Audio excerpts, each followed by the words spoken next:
Safe jump, empty jump, well blocked. Next Goes for the frame trap. Great jump from Mena. Wasn't ready to anti-air. He can't blank he's the ball gone for again. it. That's it. He's what finished. a choice. Oh my day. Val Master. Melee. There you go. Getting the force knockdown off of the stand medium kick anti-air because it was a special attack. It caught in the floating state. And it looks like Mena is going to stick with the blanker pick and change up his tactics to circumvent the Kikoken there. And already back at the corner F word. Ah, he's so good at, we said it yesterday, he's so good at calling out those throw attempts. And big bait. Big damage coming through. Mena might do it again or an air blanker ball. He's going to make a choice here. He doesn't, it would have worked. He held up. Perfect parry, that changes the momentum. Gets the back throw. Oh, he does, yeah, the back throw him there. Wonderful reaction from. Perfect parries all over the place. Too far for the crouch heavy. He's going to die for that. Oh my goodness, Val Master running away with this set, jammers. This is it. Slight miscalculation on the range after you get the perfect parry there, and your opponent can take advantage of it. That's what this game is all about. You do half the work, and I'll finish it. Electric Thunder into Lightning Beast. We're going to try and take it to as close to the corner as quickly as possible. Still trying to get those perfect parries there. Nice fireball there. The Kikoken stops the momentum in its tracks. Again, that perfectly spaced ball. He's got to stand a bit closer, so that's not an option. Oh, it's finally the counter hit connects. Good damage here. Blanker-chan. He's going to hop through in a minute. Oh, no, that's for the combo. That's for the combo, I think. Oh no, it went the wrong way. It's a late throw. Oh, he gets it with a drive impact. Blanker-chan again. Forward throw. Yeah, it didn't look like a typical Blanker-chan setup. No, it looked like he wanted to do something different. Maybe mistimed it so he could have got the throw combo, but... Oh, face out the anti-air. Charges in, gets a throw. Mena will take that. Wow, nice. He saw him do that after forward throw earlier. Ready this time with a down forward heavy punch. I think what's impressing me is how easy it is for Mena to close the gap when he really wants to. Slide under the Kikoken, get the air blanker ball from the hop. He's going to use the blanker plushie very shortly if he can get a block string going here. But it's please. a bit closer. There it is. Yeah. Command grab. Oh, just let it fly. Great play there from Mena. Survived the command grab, was able to recover in time. Damn, that was a costly EX blankable because that would have been 2-0. Yeah, that would have been 2-0 if he got that block. Right there. That was good call, good call. That crouch medium recovered just in time. Went for the perfect parry. Oh, he tried to walk forward. Oh, the sweep's not going to connect. Almost. Big damage. He's got a level 3, yeah. Gets some gaze back. Big life lead. Crowd going crazy here. The local boy on fire here against one of the world's best. Somten Ranka. There you go. One more conversion, and he might actually spend all of it to burn himself out here. If he wants to get the round. Oh, the range on that jump medium punch. The jump air throw. Val Master's got all the answers, jammers. This should be it. He gets the opening. He's 2-0 up against Mena RD. One game away from sending him out of this tournament. Sorry, sending him to the loser's bracket. Dude. Unbelievable play from Val Master. He is so ready for a lot of these scenarios right now. Is he sticking with Blanker? Is he going to go to Luke? I think Luke might be. Yeah, Luke might have to be the pick now. There's a good... No, okay. Likes the matchup. He believes in it. To be fair, the momentum has been in Val Master's favor, but when he has had Val Master in trouble, oh, the walk forward this time. Yeah, he knew the rest wouldn't link. Oh, great awareness from Val Master. Yeah, and I'm learning as I watch here. Tensho kicks would have been optimal, but I think lightning legs would have been surprised. Nice, goes behind him this time. Big whiff punish. There we go, going to get the slide knocked down here. Chase him down, and an EX Tensho kicks. The first one from Val Master in this set. He tried to double dash, but wasn't having it. There you go, just backing off here. He's not close enough to get the slide. Oh, he saw that juggling. Just missed the heavy punch. Still gets an opening, though. I like that stand light kick into the fireball. That's jumpable, but not looking for it. There you go, yeah. See, just waiting for a fireball here, but then the anti-air too far to get the crouching midi kick from the start. Again. Very stubborn play for... Oh, the angle misses the stand roundhouse.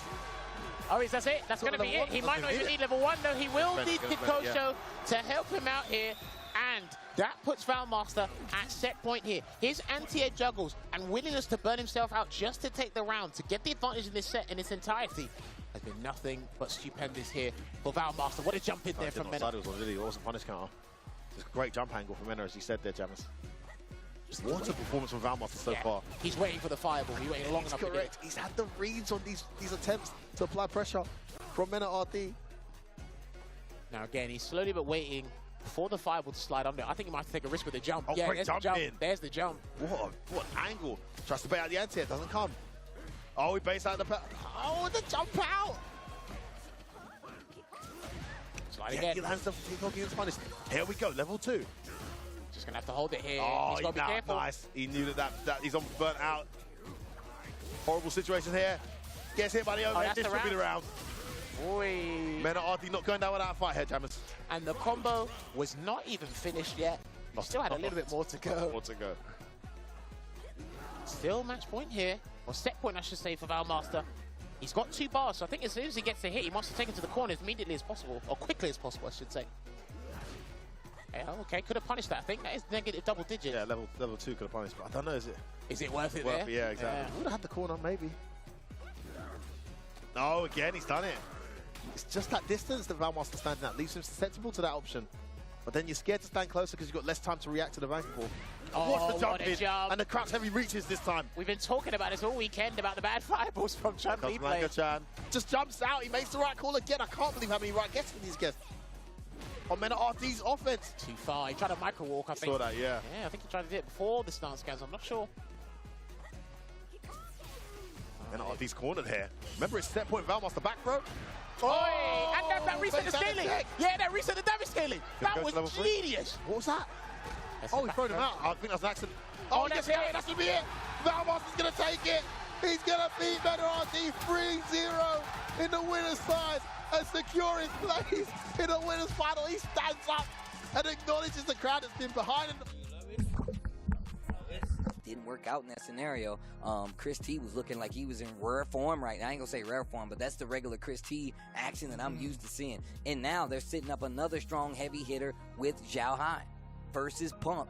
Bandits versus Nasser. We told you this was the main course meal. Man. And the steak ain't even out on the table yet. You know what's crazy? Punk had his headset off and was just going back and forth between Xiao Hai and Bandits. He was talking it up just a little bit. So I'm kind of curious now, man, which form of the alpha will we get against someone like Xiao Hai? Xiao Hai's been playing a different amount of characters too. I think like he's been juggling between Jury, JP, and also recently he's been rocking out with that Ken also. There's not many, I feel like, players that could say they kind of shaped the form of a competitive game, right? Punk is definitely that guy. And I feel like the fact that, like, he's the only Cammy we've seen come out and play for SFL Season 6 so far says exactly how strong he is as a player. One of the few people making his character work at a high level, especially stateside. So, let's go. Here we go. Let's go. Second match here for Nasser versus Bandits. Xiao Hai versus Punk. Cammy versus Jury. Let's go. We're starting things off right.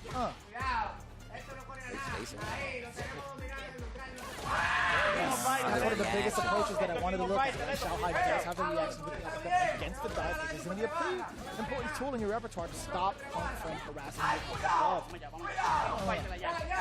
Forward throw.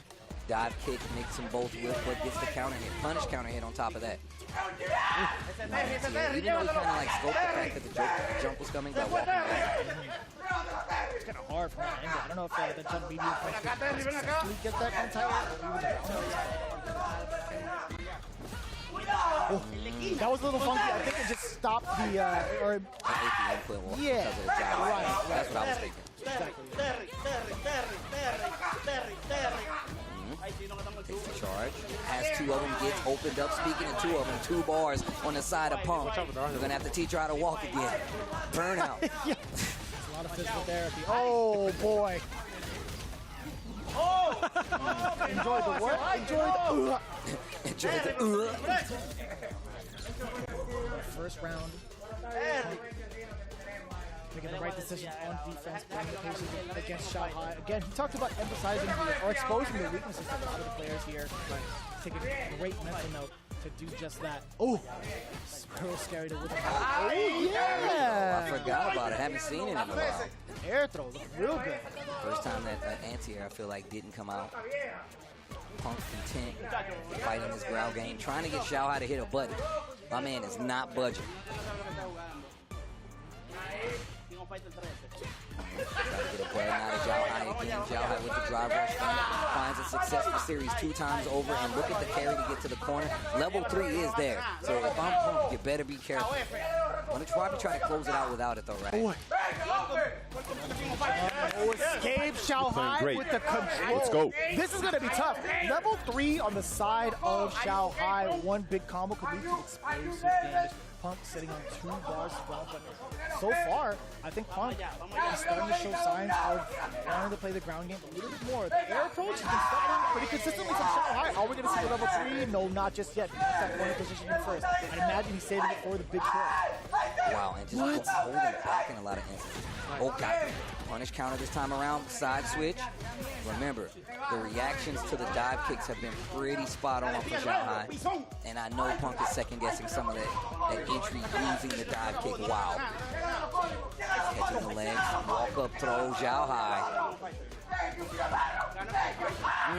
What a placement. Oh, no. Go forward, but still Punk fighting it out. Wake up, OD uppercut, life lead in favor of Xiao Hai. Still 50 seconds left on the clock.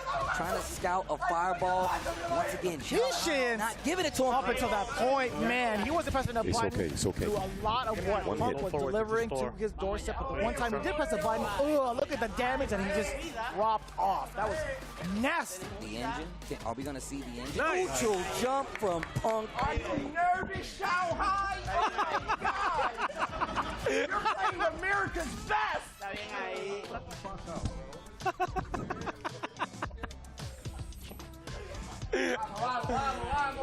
He's yelling because there's emotion. He's playing with emotion. You don't play with emotion. Don't let him talk. Don't get him in the Don't let Punk zone. get powered up, dude. I feel like this song is perfect for this fight.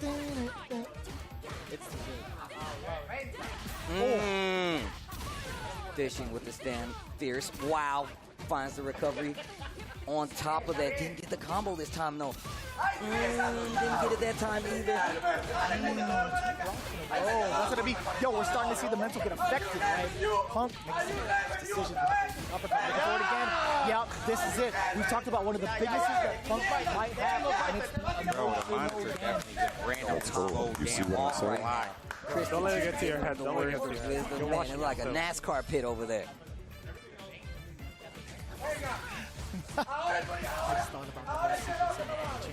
Yeah. He's like, that guy's on your left. He's trying to hit you on the outside. You gotta.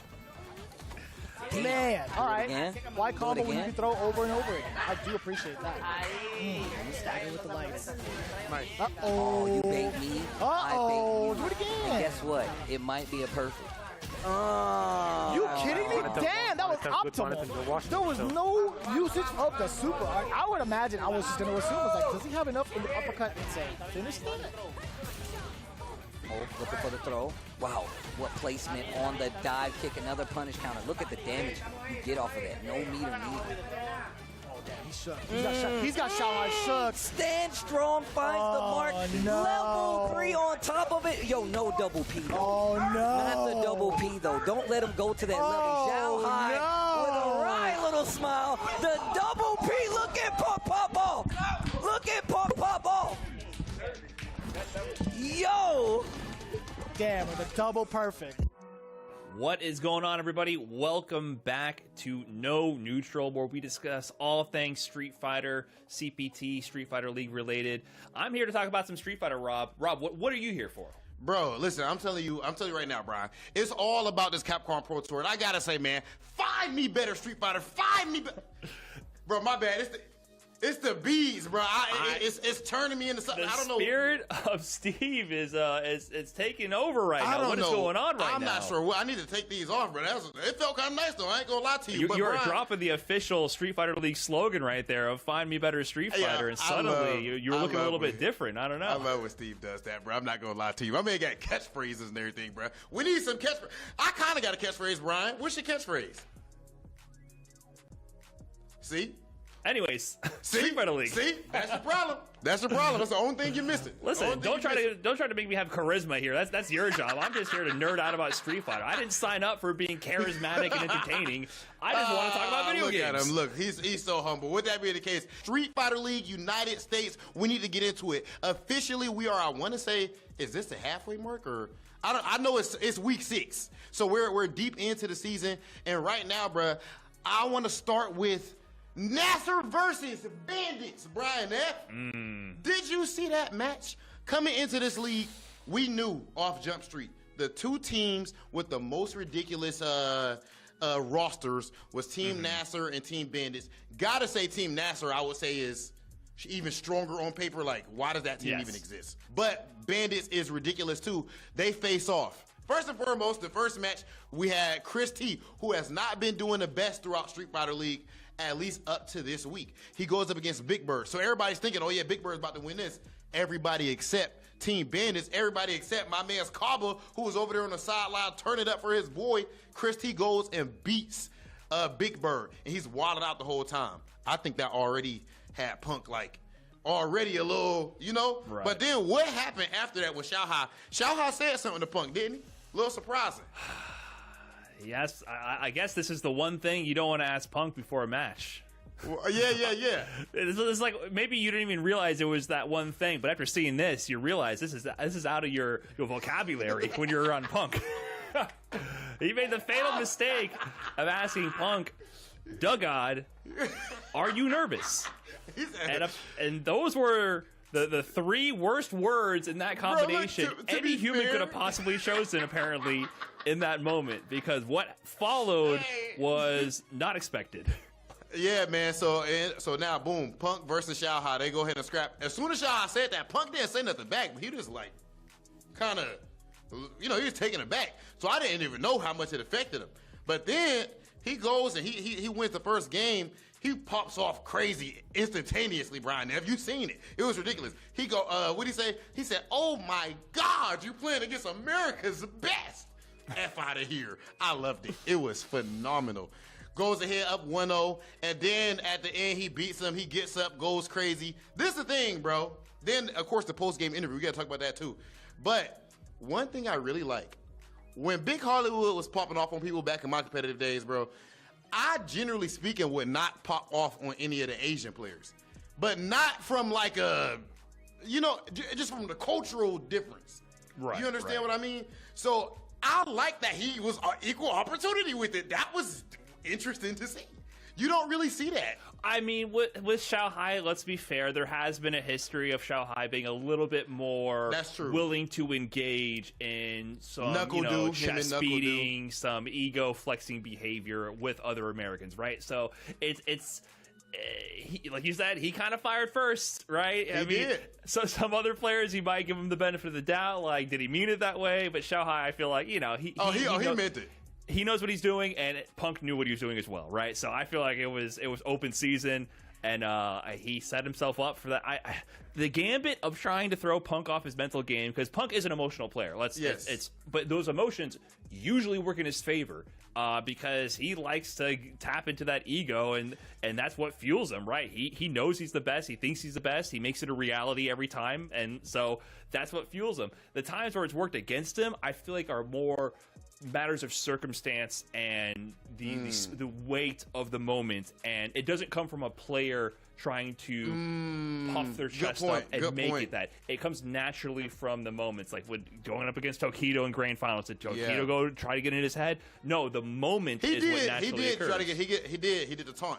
He did the taunt combo. That was fire. That was fire. Yeah, but in that moment, Tokido, it wasn't him puffing his chest up really to try to get in his head. The weight of the moment was already coming down on Punk. Tokido was going up in the set. It's grand finals of EVO on the biggest stage possible. Then, as he's gaining momentum, getting the wins in, he incorporates the taunt combo to show that he's confident in the W, not going to drop. So many other people would go for that to style in that last moment, drop the combo, then lose the round. Like, we've seen those kind of moments. So it more organically occurs, and I think those moments are, for anybody, those were tough to deal with. But anytime we've seen someone try to puff their chest up against Punk, his percentage is high. Always backfires. And he's popped off about 1,000 times harder than the initial infraction. Like, the response is always, as he should. Like, why did you even consider this? So, but before we even get into that moment, right? So that was only the second match of the set, and like you mentioned, Christie had his big win over Big Bird, which might have been unexpected for many people because Big Bird's so strong, and he trains with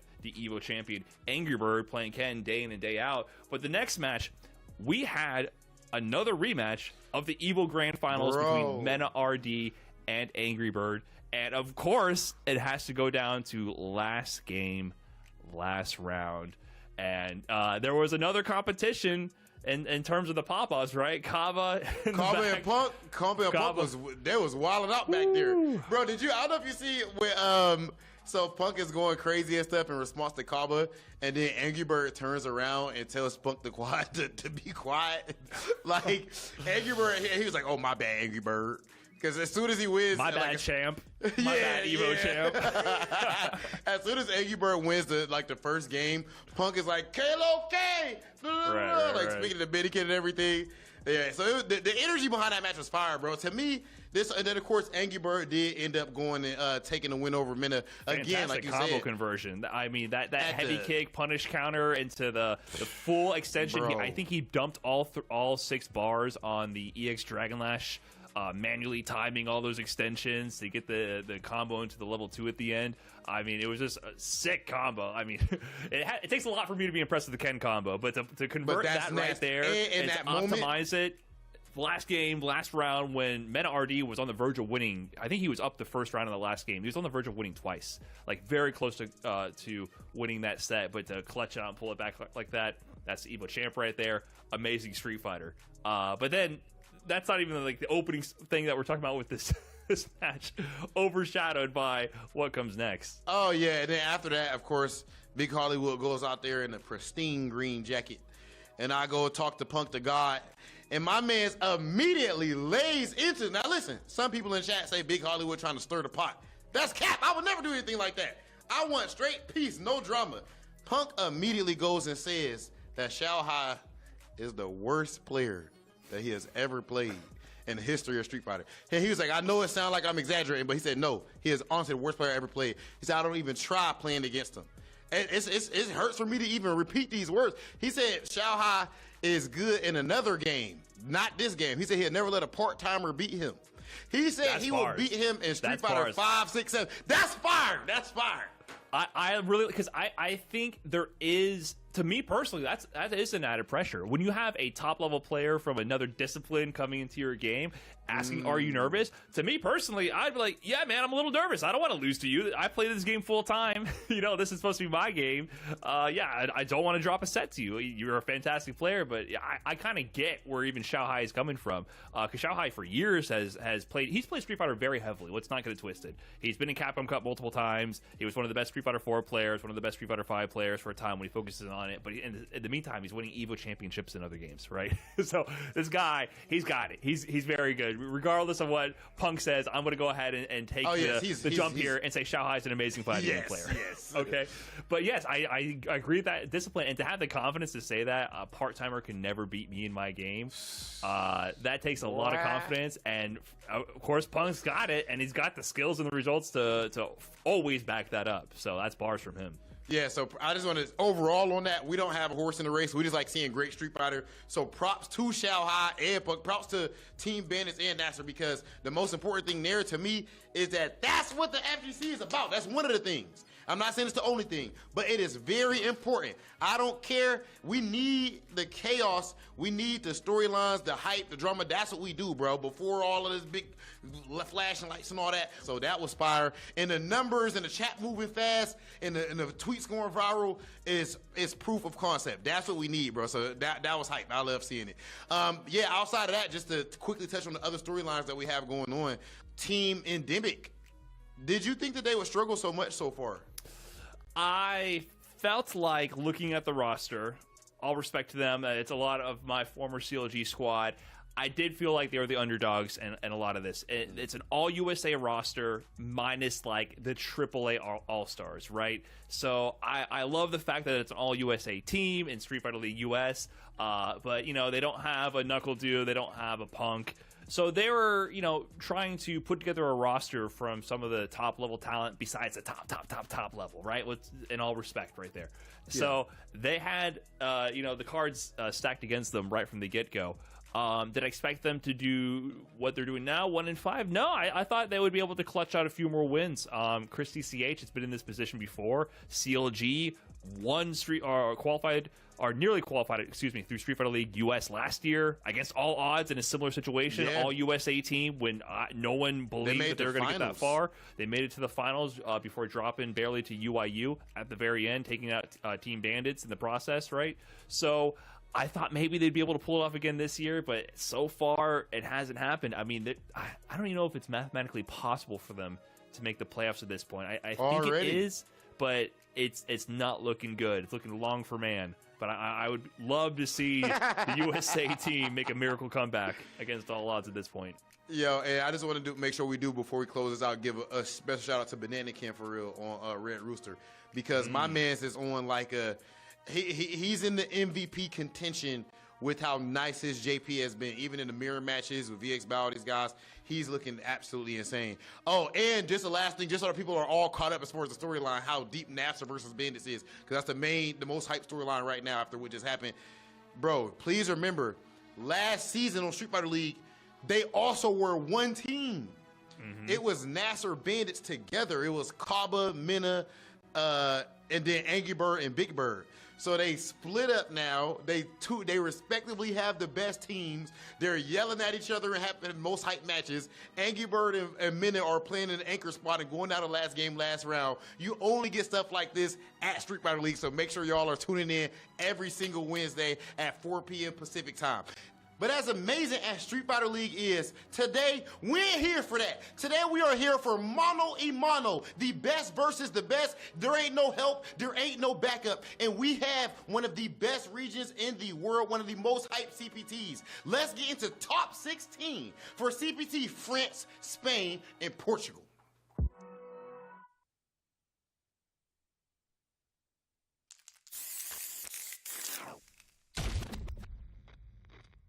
Time to work, time to work. When inhaled, coriamyrtin blocks the gamma-aminobutyric acid receptors in the central nervous system, causing spasmodic muscle contractions. Master, it's a work of art! It's perfect! What to do with you now? So, shall we put him out of his misery?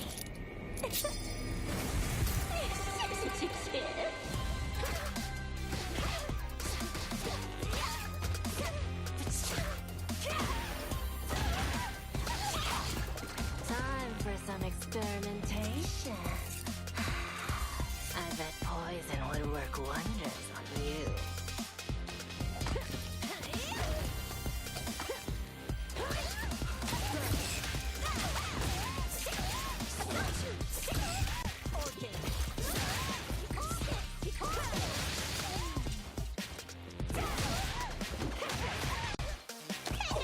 I wouldn't move if I were you.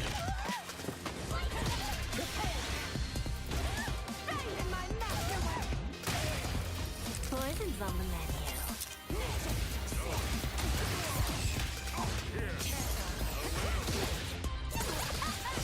I'm finished with you. So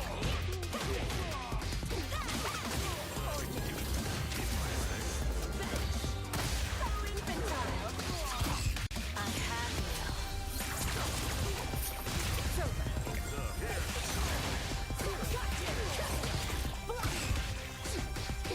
My own death. Let's do now.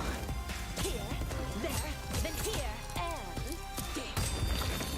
my magnum opus! Is my poison kicking in?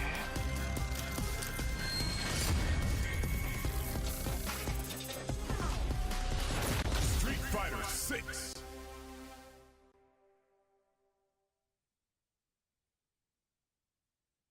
You're really making all of this by hand. Oh yeah. The avocados are hand mashed, the chips are hand tossed, and everything is made fresh. You make it fresh every day. Yes, every day. The Chipotle way is we make it fresh every day. Sounds delicious.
He was obsessed, you see, with finding an appropriate vessel for this power. Fight with all your heart! We are supporting Capcom Cup 10 with a total prize pool of over $2 million. It's showtime, baby! Swallo takes it over Idol! All right, you ready? You don't want to miss it! Let him cook! Look at the damage! Look at that damage! Now's not the time for jokes. Your two-time Capcom Cup champion! It's Mena RD!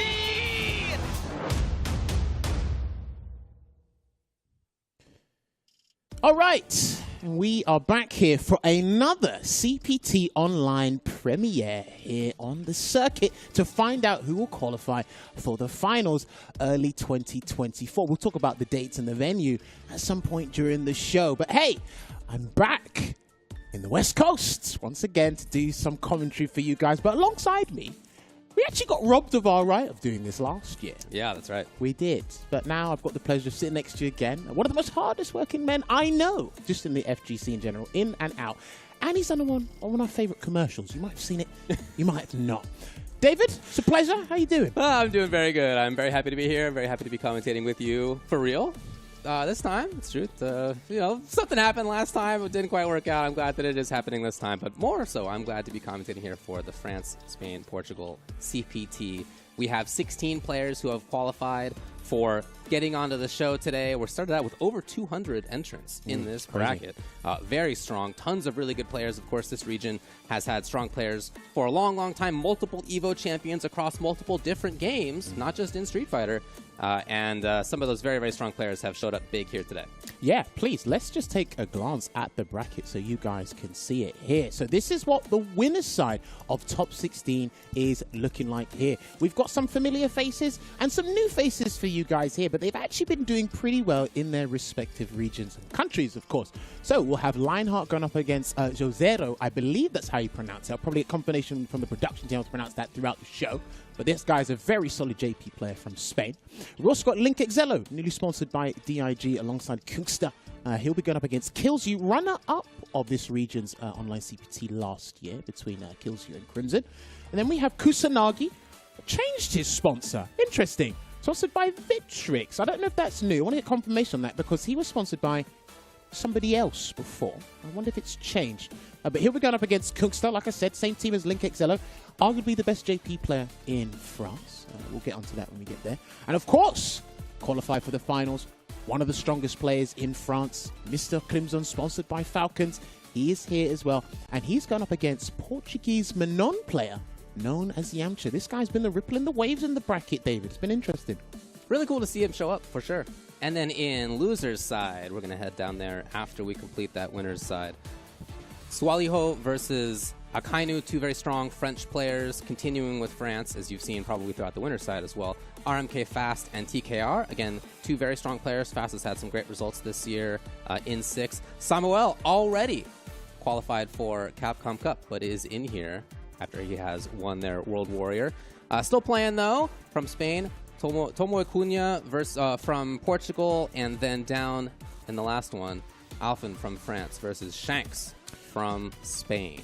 So, if I'm not mistaken, looking at all these names that we do off the top of my head, there should be no DJs. I think we have 3 or 4 JPs and 3 or 4 Camis. I counted it up. We have 3 Camis and we have 3 JPs if they play the characters that we are expecting. Yes. We also have 2 Juries and 2 Lukes, and from there it's 1 each of maybe, and we're counting some of their secondary characters here, Aki, Blanca, Chun, Dalsum, Guile, Ken, and Manon are the characters to look for. So if I didn't know any better, this region is not in short supply of top-tier characters. No, that's a pretty good list. I think that's right, yeah. And I'll tell you what's interesting as well is just the process of what some of these guys have been going through in their World Warriors leading up to this point as well. And you did mention someone, Samuel, who won his World Warrior region. Congratulations once again. We'll talk about a particular topic when we cross that bridge as well. But I must let you know, these guys are playing for money. You know, what you guys normally do when you play video games or esports, something like that? There's a prize pooling here. and it is getting awarded to the top 4. David, speak to me. What are they playing for? This is what they're playing for right here. First place, $2,500. Second place, $1,200. Third place, $800. And then fourth place as well, paid out $500. Now, that's quite a long road from where we are right now in the top 16. There's a lot of playing yet to be done, but that will be the ultimate payout if you make the top 4. However, that is just to punch your ticket for the biggest prize if you get that first place. Of course, over $2 million is being given out throughout this CPT 2023. First place alone in that big Capcom Cup X, $1 million. Life-changing money. You'll be in the headlines everywhere. You'll probably outdo Rickerman's Barnett and Joxero articles, if you really think about it. I mean, he walked 7 hours to an LCQ. He did. I'm pretty sure if something will top that, it will be, you know, the first $1 million Street Fighter player here for Street Fighter 6. Cannot wait to see that. But hey, we must get cracking on with some of these matches here. And of course, we should be setting up Lionheart and Joxero first. So that will be Cammy versus JP. Yes, interesting. So, Joxero's pretty young. I didn't know that. Okay, I thought he was a little bit older, but it's great that he's 21 years young. One of the most solid JPs I've seen. In his World Warrior, I think it was the Impact Lenovo series in Spain, Portugal. He was doing pretty well. He got like top 8 in about 3 out of the 5 rankings. He was in the regional final as well. His bracket path's interesting because one of the characters I hear that gives JP numerous problems is Cammy. And that's exactly who Lionheart plays here. 25 years of age. I saw him at CPT France when myself, F-Word, Logan, and Sure You Saying and shouts to the guys were there as well. Didn't do as well as he wanted to, but still being problematic there. Just in this bracket alone, he beat Will Tupac and Swallo already, so it's already a pretty good day for him. He says Street Fighter Alpha 2 was my first fighting game. Wow. He also says that Joxero or Joxero, I don't know, is a very good player, made the best win. And for Joxero, is what I'm going to go with over here. Urien is my favorite character of all time. Okay. Okay, well, you know, you make the switches as much as you can. JP, I can kind of see that. I think that's not unrelated. He also says, shout-outs to the Madrid FGC for all their tournaments and hangouts. Indeed, shout-outs to all the locals. Dude, the Madrid FGC, they are rambunctious, they're exuberant, they are very energetic and passionate about their scene as well. I wouldn't forget any but other part of Spain. It's very passionate as well. These guys are going to kick it off here. So, yes, we'll be seeing JP going up against Cammy. Now, if I'm not mistaken, this is a hypothetical. If Joxero loses and there's a loser's match here where he may have to run it back against someone he doesn't want to fight. We'll see. I mean, what he said is that JP Cammy is a 9-1 matchup for Cammy. He says, I'll give it my best anyway. Because it's mainly, you can't play this matchup without thinking about the aerial superiority that Cammy provides, right? I mean, when you're in the corner, she has a throw-lip situation. You do have amnesia, but sometimes Joxero's amnesias do get called out, and pretty brazenly as well. So that's going to be the first round. Yeah, to the extent that JP struggles in any matchups, it's against characters who have really, really good mobility. And this character can definitely make that happen. You mentioned the air approach, the snowball when she is up close, the ground movement. And like I said, when he does amnesia, it gets called out pretty hard. So already not looking good here. Great start for Lionheart. Nice jab check. Oh, good pickup. Into the Phantom, ending with the stalagmite there. Good stuff there from Joxero. That's what I've seen from him as well. Like, this JP is very brilliant to watch. It's just sometimes his bracket luck that works against him. You'll have that in any sort of tournament. Sure. In a pretty bad spot now. Oh, nice call. Finds the hit. Okay. That's it. That's going to be the game. He's going to do the whole thing. And he's going to go into the Super Art 3 Delta Red Assault for that game 1 there. Again, I do sense a bit of nerves, but it's understandable because of the matchup. And again, because some of JP's most potent tools have a lot of stars. And if Cammy's already in the air and commit to a dive kick or even the hooligan mix-up as well, then you're kind of in trouble there, David. This is just the first of 2 here in the top 16, so 1 game away is Lionheart from making top 8. Nice drive rush under there to avoid that scenario. I'm not sure that's what he actually intended, but it did work out there. And that didn't look like a true string. If he done drive rush fierce into light quick spin knuckle, that would have been a true string. I think he did the heavy one there. Still some frames. Hoping to chase, not quite. Lionheart finds the connection. Right, a perfect parry. The hooligan into the overhead. Didn't quite work out there. That jumping medium punch. I'm telling you, I don't think JP possesses one bad button. I don't think he's got a pretty good lineup for sure. So the best stage control that we've seen out of there. Nice, and he's going to take the round on it.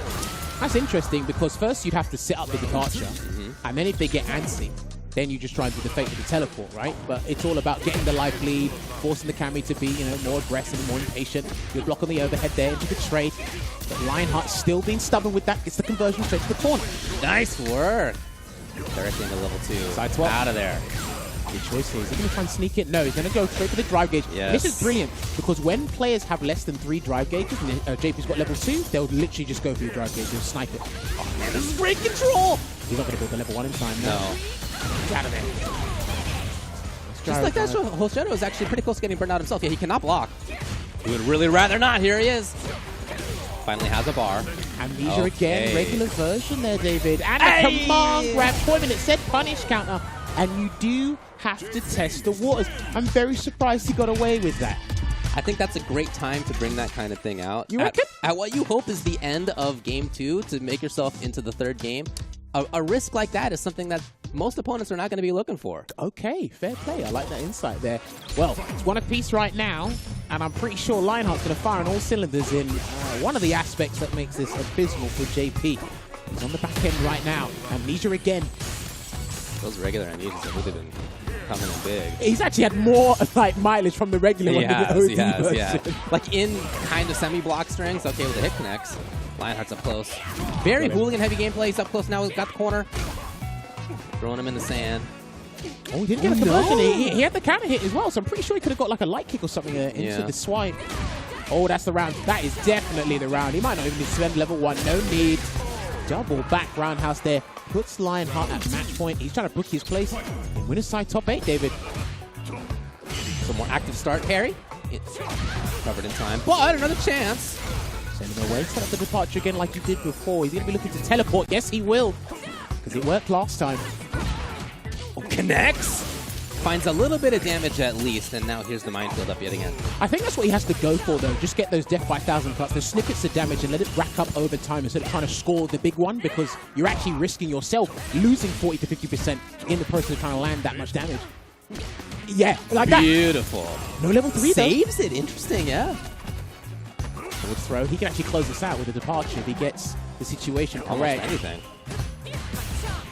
Lionheart trying to make it happen. Here he is. Yeah, Lionheart wants this round for sure. As an Amnesia again, that's a big risk there. But he doesn't get the round. Okay. So all the way into the very final round here, they're both coming into this fully stocked. One of them moves into top 8. I think whoever lands the first hit, they might have to cancel into it. Not like that. Looking out here at this moment here, Joxero. He doesn't have it. I was literally about to say he's got to be worried about Amnesia, but he's still doing it there. Big opportunity. He's got to convert. He's got to do the whole thing. You got to think, yeah. No. Holding on to it with his drive gauge low. Joxero at full screen. By his own volition, he was confident that his drive gauge would replenish in a safe manner there, and he still gets to keep this level 3 here. Again, saving it, holding on to the meter. Out of the sky, he is more active than he's been at knocking her down in this round. Okay, he's going to force something, and he gets the throw. Good choice. A little bit of damage, yeah. But that was 2 bars for that. He got him. Yes. Yes, he did. He got him, and he's burnt out in the process. So now your dry gauge will be confiscated for the remainder of this set, what it looks like. You've only got a level 1 to work with. Real bad. Oh, baited! Lionheart closes it and moves into top 8 winner's side. Well played there. Good things, a good set to kick things off, kick the day off there with that 2-1 last game, last round. Lionheart taking it over Joxero 2-1 there, which means the inevitable to Joxero is going to happen. And I'll get onto that when we get to that point later on today. But no, good start here from both players. Lionheart basically played the matchup as best as he possibly could. We started to see Joxero come back, like we said. Yeah. The regular Amnesia was actually doing much more work and much more beneficial than the EX version there. I love the way he set up departure in certain scenarios into the teleport to bait the hooligan and the dive kick. And like you said, Lionheart was hooligan heavy. I was talking about this with Shoyu Sengan a little while ago on WhatsApp. It's okay. If they get you conditioned long enough to block the dive kick and you're well spaced, then guess what? You're liable to sit there and stand there, and that means you implement the hooligan game, which makes it much more successful than before. And then that bait there at the end, me and you did say, is that he's only got level 1, so it's do or die there, you know? Had to make a big bet was his understanding, and unfortunately for him, it was the wrong one. For Lionheart, it was right. Again, top 8 for him. Okay, it's really good. So that's one Cammy in the top 8. And that's one French player in the top 8 as well.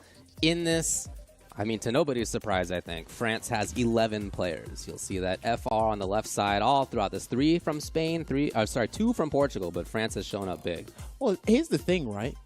It's a huge step up from last year, because what we'd see was basically France featuring Vega Badge. That was literally That's it. right. So the fact that there's more Spanish representation with a snippet, the tinge of Portuguese representation as well, because I was saying this to David off camera, once upon a time, after I believe it was 2016, the Portuguese scene was almost non-existent. At least their notable players were they just weren't there. And it's like, okay, it's great to see them revitalized, coming back into this and ready to play again. We're actually going to see some of their strongest Portuguese players, as far as I'm aware of, in Street Fighter 6 thus far. So again, well played to Lionheart. We'll see you tomorrow for the top 8. Okay, coming up next, we're going to have Linkexelo versus Kilzyou, 2 very, very strong players. See them up here. A couple of French reps who have had big success in some big events, including deep runs. Kilzyou, I'm thinking of at EVO. You mentioned his CPT run last time. 2 really good players. For Linkexelo, he says, it's the first time that I'm playing a, quote, very, very, very strong character, and I love it. Well, if I'm not mistaken, we should do... Are we going to pull up... We should have a quote from Linkexelo. We do. Now, is this the same one? Ah, yes, perfect. It's always tough to play against Kilzyou, but I do my best. Okay, keeping it civil. I like that. Very interesting. So, yeah. Linkexelo, he's played Nakali, he's played Ibuki, in Street Fighter 5, and he actually played Luke towards the latter end of Street Fighter 5's lifespan. Now he's just hit the ground running with the Luke here. Yep. Linkexelo is a very strong player. He qualified for the BenQ Zowie finals at one point. I can't remember what year it was in Street Fighter 5, so he's had a bit of a fighting game career. He actually went to CPT Singapore earlier this year as well. Oh, yeah. Linkexelo is a player similar to certain characters in the game. He's just overshadowed. There are better French players. And they are CPT finalists, right? And Kilzyou is actually looking to qualify for the final as well. It's not that he's a bad player. That just shows you how strong and dense the French region is. In fact, Kilzyou, his quote is, I always play Linkexelo in CPT. So it just shows you, man, you got to run into the strong players at some point as your tournament bracket commences and moves forward. And it's exactly where we're at now. Again, winner of this will make top 8 and show up tomorrow in winner's side. We're looking for Luke versus Jury here. Now, if I'm not mistaken, Damascus might have to... correct me on this, I'm paraphrasing here. At CPT France, I'm pretty sure after Kilzyou's run ended, he said, I'm done playing this joke character. And he was... Jerry? Yeah, and now... His other fact about himself is, quote, I don't like Jerry. Right, now here's the thing, right? I had this epiphany like a couple of weeks back. Some people said I'm far-fetched, other people can kind of see it, but hear me out here. Okay. I do think Kami's a better version of Jury. I do think. Sure, I mean they're very. There's a dive kick there. They can be played very similar. Yeah, there's a dive kick there, and Kami's is a lot easier to make safe and much more nuisance than Jury's one. They have the throw scenario, the mobility's there. Okay, Jury's drive rush is more problematic than Kami's. High damage output, good button tool set there as well. I think it's all there. So at least the philosophy's there anyway. Okay. But I think he's just invested more time. Clearly, into Jury, so. Here we go. Kilzyou already having made it through TKR, Linkexelo already having made it through RMK Fast. And again, now winner makes top 8. Starting off with pretty good corner pressure. Movements in there. Linkexelo shuts it down right away. Gets the forward throw here as well. And then try to bait out a reversal. Yeah. Drive rush jab or drive rush throw does do the trick. He's going to bait out something here, but Kilzyou, he won't throw out this reversal unless need be. Linkexelo is on the brink of burnout here if he's not careful. So he's not looking to block right now. Not the only Luke that I've seen who plays a very drive meter intensive sort of game plan. So Luke can definitely succeed without. Very versatile in that regard. Gets the throw there, does Kilzyou. Now, I'm not sure how both of these characters, close it out there, I'm not sure how both these characters really have a consistent answer against each other's fireballs. It might have to be perfect parry with a risk with the jump. There might have to be other creative ways they've got to navigate around this, because Sandblast can be a big problem. And there's Sway 2.0. Yeah, exactly, yeah. Or Splat. Big damage coming in here for Linkexelo. He might go for a delay jab here, though, but he's going to do Eraser into the setup here because he is right in the corner here. An easy throw can do some mental damage. So he saw it coming. Oh, big jump! And that's what I was talking about before with the navigate around those sandblasters. 2 hits away. Oh, he's one got hit away. Yes! Okay, alrighty. And he done it in Street Fighter League, and he's done it here as well. And it's a common theme now When you are getting hit, they will reset into the overhead. And these resets normally come if he's going to set up the burnout, or it's going to allow you to take the round here. That's what Kilzyou did. And unfortunately, I hate to say it, Linkexelo was asleep at the wheel. In a situation where you didn't think he would be asleep at the wheel. Ready to fire. Yeah. There it is. Linkexelo with full corner pressure. Here, the grab, that's fine. Good pressure, going to go into EX Flash Knuckle here, going to go into the Rising Rocket Ender, and then get the throw, because you're still in the recovery frame there after the tap parry. And what a perfect parry there. But too far for the throw. Your throw range is not as good as SF5. Kilzyou's still alive in this. Just got in the nick of time as well. Oh, okay. Worked out. EX viable to help with the approach. That's a very expensive approach there from Kilzyou, but he will play as much drive gauge as possible. Or Linkexelo has other plans to get back in. Almost tried to do Sway 2.0 again with the suppressor. In the corner. Can he get another one? Too far. Great little bit of patience. Kilzyou in trouble on the drive gauge. Spending a little bit more. Almost. Too close. Nothing else, though. Hey, if he gets a hit here, yeah, he's got to go into level 3, and that should. That's going to burn out. Yeah, it was under a 1.5 drive gauge. Well, he's just about alive. Yeah, I thought he was going to get the you were round, going for the kill? Yeah, Okay, yeah. Not the burnout. Pick your poison at this point. Yeah. He gets the game there, regardless. Damn, these are going rapid fire, David. Ooh. Empty jump into, but no, the drop, unfortunately. Kilzyou trying to find his spot. Not there on the anti-air. This allows pressure for Linkexelo. And he's almost near burnout again here. But again, some people afford to put themselves near burnout in danger if it puts him in such a conducive scenario here. But then, as soon as the position switch, you're in trouble.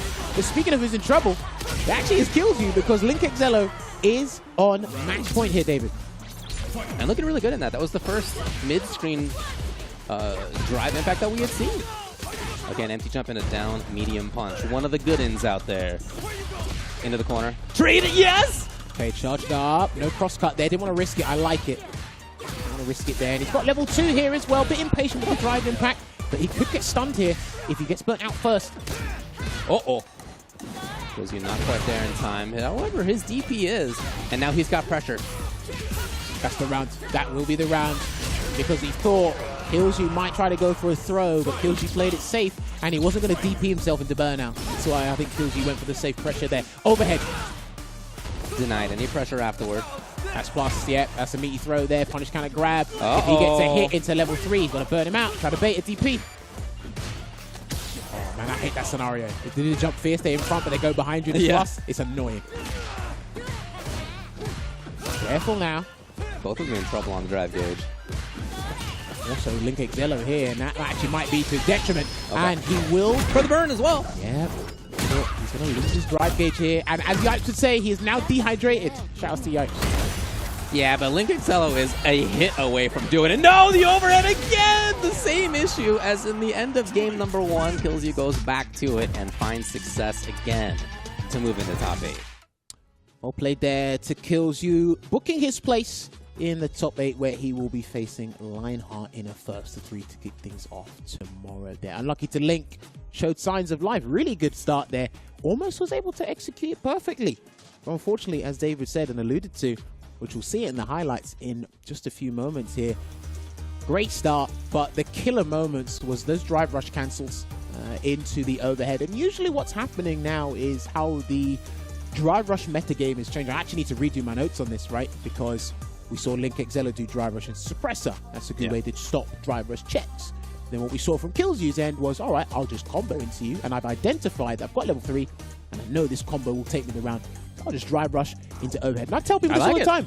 I say, like, when you're getting comboed, you actually might have to stand up now. Yeah. As weird as that sounds, you have to stand. But then first it opens up a mix-up, right? Of course. Right. But then here's the thing. It's like you have to remember, oh, yes, you have an overhead, but you don't usually use the overhead in this particular scenario. And like you said, when you got him the first game, you got him the winning game there as well. There, so well played to Kilzyou there, taking over. So we're having 2 2-1 starts here so far. Good start, good start. Yeah, 2 very close ones. We're going to go on to the next one now. Again, France. It'll be Kusanagi versus Cuongster coming up next. So, if I am not mistaken... okay, so the sponsor did get changed, so I was correct in that regard. Shouts to the production Previously team. Dragon Games, or maybe both Dragon Games now, but also Victrix. So, again, if I'm not mistaken, Dragon Games is his father's store. Oh, how cool. Yeah, so he's representing his dad there. That's rad. Obviously, you see Kusanagi in SFL. I believe BK Rog did lose to Mouse last night. I was actually on the plane as SFL was happening, so I couldn't actually catch up with the episode here. But fun fact about these two, joint 5th at UFA 2023. They both were left at 5th place. And this is going to be a very good set here. I think Kusanagi's got a great mindset to the JP matchup. I am personally surprised that Cuongster still has the 3 in front of his age over there. I thought he was a fellow 4+. That was my expectation. That was my understanding. All right, little guy, little young guy out there, Cuongster. 7th place in the World Warrior. By the way, he beat Nassim Claw 2-1 to get into this position. Hence the shirt. And it didn't go that well, unfortunately, for old Honda Bros. I came. This is one of our best chances. I came almost on brand. We had the episode last night, so I just thought, let me just wear it today. No, for sure, yeah. The crazy thing about that is Nassim actually got, he lost to 2 JPs. And they're both here, so. Sorry, David. I didn't want to. Anyway, no, but shout outs to Cuongster, very, very strong player, has been strong for a long time. In fact, former Honda Bro as well. Yes. Back in the day. People really weren't expecting that high-level Honda to come out in the SF4 days here. And it's interesting because his journey in SF6 has been interesting because he actually started out, I believe, with Moriza. Took Moriza to Master. I don't think he was quite feeling it. Yep. I think he tried somebody else, and then he landed on JP, and then he just fully committed to JP. It's a good spot to land. But this is what's interesting because he used to play Gil in SF5, and then what a jump to go to JP. In tears, yeah, that's true. That's true. The creativity's there. He's been really putting in the work. He was super consistent in the World Wars up until the regional final. Unfortunately, didn't do it as well as he wanted to. 5th at UFA. So he's actually going into this competition actually in a very strong fashion with that mentality to try and win. And again, coming back into this competition, this fray of potentially trying to get into the money for the $1 million prize pool in the finals, why not do that with a very strong character in JP? So makes total sense to me. For Kusanagi, his fact about himself is, I like Street Fighter. Well, he's actually been playing since a young age as well, since like 11 or 12. Wow, okay. He used to be like destroying people with Seth back in SF4 days. Obviously, he's super young, but now he looks like an embodiment of Luke. He just needs to be a little bit more jacked up. He's got the haircut, he's got the looks. He also says, I'm feeling great. If your fighting game career doesn't go well, be a model, please. Just be a model. He's got all the looks to do it. I think he's good. All right. Luke versus JP here. Cuongster also says tough about this match, but it will be a good match. I can see it being tough. I can definitely see it being tough. Now, one thing I really like about... Checking things still, looks like, to make sure it's going to be all good. We'll get back to the match shortly. Yeah, one thing I really like about Kusanagi's philosophy to this matchup is he likes to do drive rush into special attacks. So drive rush Sandblaster, drive rush Slash Knuckle, and again, JP has one of the best, if not the best, drive rush check tool in crouching medium punch, 7 frames, 4 frames active. It's all there. And I usually say this about JP. JP is one of the best at using the system, but he's also one of the best at countering the system. It's all there, all encompassed into one complete package. That's why everybody loves him. He's sick. I love him personally. Well, do you know what's crazy? Because you can't deny his aesthetic and what he does. Yeah. As a character, beautiful. I think it's one of the best super cool characters honestly. Capcom have made in quite a long time. It's just, dealing with it is... he's very strong, if that's what you're getting at. Like, yeah, you can say separate discussion entirely. Yeah, no doubt about that. Cuongster also says, shout-outs to the locals ranking held by Beat by 44. Okay. We asked all the players to shout out locals if they would like to, which is really cool. A huge part of keeping the FGC going. We had ours last night. It's understandable that you couldn't go because you had just come from the UK. Wow. It was Hanukkah, so I didn't make it out. But in general, important to go to the locals. I'm glad that we asked the players to shout them out if they wanted to. No, and again, like we said, it keeps them thriving, and you'll get to learn different walks of life in terms of fighting games, communities. You get all these nice little stories as well. And then, like, whenever you see a quote-unquote hidden talent, it's like, well, you know what? He attends his local as much as possible. So even if it's not against some of the strongest players in the world, he still is very well versed in the respective game they're playing at. And they don't just do it only for one game, they do it for multiple as well. So again, try and support your locals as much as possible, whether it is online or offline. I know trying to get the venue and sort anything out offline is pretty difficult. It is. The vast majority of people did. But if you can make it out there, please do so. Absolutely right. Again, a couple of strong players from France. In fact, Kusanagi, you know, here he is in winner side. We talked about the winner of the Spain-Portugal World Warrior. That was Samel. Well, on Kusanagi's path, he already took down Samel. Yes, he did. Now, I'm not sure if Samel is committed to jury or trying out other characters, getting accumulate XP until the respective finals, but we'll see. Yes, first 2 hit between these two. Some of the best characters you see in the game. Top 3 in a lot of people's eyes. These two, so. Oh, we tried to bait and get the grab on the drive rush there. I like that anti-S scenario trying to bait. It's a very solid start for both. Neither one taking the big risks. Rushes in, gets that crouching medium punch conversion into the Avenger. Can take him straight to the corner there. Not looking good for Cuongster already, but he already gets a knockdown. Yeah, nice little challenge. Back to full screen, back to more comfortable. No! Suddenly it's Kusanagi, not too much on the way in, but he's got corner control. That's all he needs, to be honest. And if Cuongster gets an OD amnesia, he'll have a full conversion to get out of the corner, but I don't think he's going to get the opportunity. Yeah, perfect parry there. No button, though. Too far for the link. No, he didn't press the button up in the sky. And he's going to build level 2 from this as well. So if he gets close enough... It's very much doable. If he gets close enough, there you go. Here comes Lavushka. And that's what he forced. No! Yes. For the round? In for the round. And that combo was nowhere near finished. I can promise you that. What a turnaround there. Again, I knew he had to do something with the level 2, and that's what level 2 is very good at, forcing a situation. Even if you don't like it, he's going to flash knuckle his way to the corner here, is Kusanagi. Oh, he just a back medium punch on defense. This guy's brilliant. Yeah, he's done it a couple of times. This time connects. He was in range for it. Too far. It's not far-fetched to do a medium on defense these days. No, it's totally fine. Low. Right, is he going to do the level 1 to put him close to burnout as possible? No, he's going to allow Kusanagi's gauge to replenish as much as possible. Yeah, saving his own options. Yeah. Doesn't want those, what do we call them, diminishing returns? Oh! Very nice patience by Cuongster. If he had taken a grab there, no big deal. If he had taken the wrong hit, though, he's already maybe in kill range. So, nice patience. Game 1 goes to Cuongster. Again, trying to whiff punish Luke. I do think whiff punishing Luke is not as bad as some people make it out to be. Crouching medium punch is a little bit of a different story, but his normals do have a fair bit of recovery. Maybe he's got some good tools to work with in terms of whiff punishing as well. And then he can enforce his own aggressive game, which he's so notorious for. And a slight whiffed. Right now, Kusanagi is going back to that aggressive style there. Gets hit with the sweep. And that was a hard call out. That was so sick. Such a hard call out into the mix-up there. Oh man, drove rush in. And then he did amnesia in his face. Right, put his hands up in the opponent's face. So tell me you do a V-shift without V-shift being in the game. Oh. Big damage coming through here for Kusanagi, David. Into whatever he wants. Into not a whole lot, and a little bit of attacks. Okay, well, now it makes it count. It should be the round. Yeah, that's definitely the round. He's got Vulcan Blast to do it, though. Yeah, that's right. Because he's about to build an extra 1 bar there for the super. The level bar there, or level 1 there, it's completely fine. And there, that's what I was talking about before. Drive rush to specials. It really goes in, but looks like Kuongster was 2 steps ahead. Setting it up. Good block. A defensive sequence here, but in the process of defending so well, you are losing drive gauge. Remember, you do get punished with defending these days. Crazy to say that.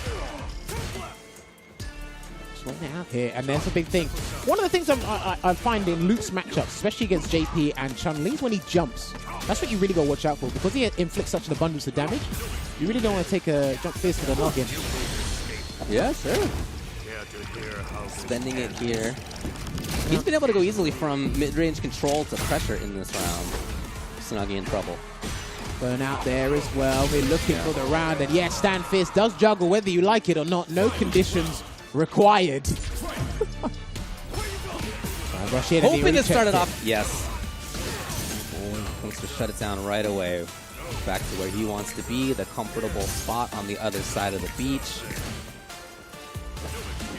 Rush in, what a whiff punish there with the sweep. Gets the positional advantage here, and he can build level 3. He just gets that clean hit there, but Cuongster's been very good at checking And He's a very focus patient in general. in these situations here. Even as he slightly does try to press, he's not overcommitting on any of it and keeping his eye on patience so that he can check on the ground, so that he can anti-air. He's been successful at all of that stuff. Come on, grab checks. That is the biggest risk by far that he's taken in neutral, and he pays big time for it. He done half the work for him with that cancel. And Pale Rider is going to put him in such a position of jeopardy. I don't know if he's going to commit to something on defense. And he perfect parried. Saved himself some drive game. Tried to hold up, didn't work out. He's still trying to hold up. And he gets stunned anyway. You got to think that all comes from that decision to bring out the command grab. He had been, as we were saying, successful in patience and in trying things out, but not overcommitting. The first big overcommitment was that grab. It was in a very similar situation to what Joxero did before. It's like, okay, well, you don't know unless you try. And unfortunately, he's off to a bad start here. Flash knuckled his way straight to the corner. No safe jump, though. And the big bait. In trouble is Cuongster. Kusanagi looking strong. Do it again. He will not do it again, yeah. After that. Shut down. No side swap, though. Okay, didn't want to burn himself out in the process to do that. So I kind of respect that. Send him full speed anyway. Sense, yeah. Oh, he tried to sneak in. There. What a sudden turnaround. Kusanagi's at match point. After Cuongster had been in such control. And sometimes control is not enough in this game. Sometimes the game, it kind of encourages you to move forward and be a bit more hostile, try and get the round there. And if your opponent has to do it before you do, I hope you're not on the receiving end.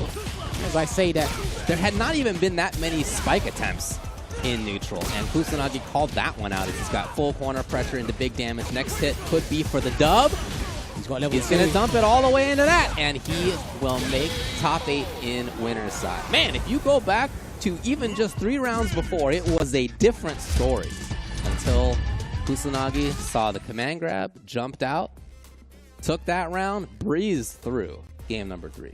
I know you guys have been saying this for a long time commentating fighting games. Things change at the drop of a hat. Yes. And even when you try to introduce a new option, a new strategy that comes into the game mid-match, and it gets countered, your whole mindset, your whole philosophy changes. And like you said, like, again, that went from literally day to night with no time zone change. Very different. There you go. So as you can see, like we said, Cuongster was in complete control. Anti-air, drive rush check, super comfortable with managing his own drive gauge meter as well as Kusanagi's as well. And then like David said, and he alluded to before, once that command grab came in, well, everything just changed, didn't it? That was sick. That was a really good spot to look at the highlight. Yeah, nice call out there as well. And again, Kusanagi, it only, like, the gears only went up. He's like, he started at a nice steady level. Again, he was actually playing the same way he did, even after the command grab as well. He's playing the same way he did, getting those conversions, trying to find the window of opportunity to get in there, really trying to pile on the pressure. But then once he found that nice, clean opening, as you said, and it's a very slow command grab, because when you do see it, you get a full jump in. And again, my favorite mechanic in the game, Punish Counter, well, it lets you know about it.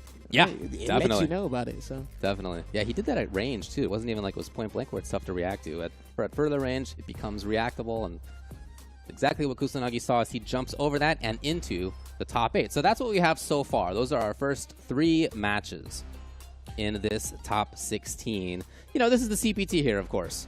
We're looking at France, Spain, Portugal. We got some more things still going on in the CPT calendar. Still underway, of course. And all the remaining regional CPT online events are available still to sign up. This is what we have coming up soon. So UK, Ireland will be December 16th registration going on. For Japan, registration is going on again. You all will recall, I'm sure, that unfortunately there was an issue with the Japan CPT weekend. And so it has been postponed. It's been rescheduled. It's now January 6th, early 2024. Registration is open. Get in while you can. And then as a result, US, Canada, East is now January 13th. So again, registration's open for all of those. There are not that many big CPT events left. So get in while you can. Yes, that is very true. And just to let you guys know as well, we're no longer advertising anything regarding the World Warrior because I believe pretty much all the World Warriors of them are done. Yeah. As far as I'm aware, the only one off the top of my head that's not finished yet, that will be finished, is going to be the UK and Ireland one, which will be happening in early January. And the date has been announced, the venue's been announced. So hopefully we see you there to find out who's going to qualify from the regional final there as well.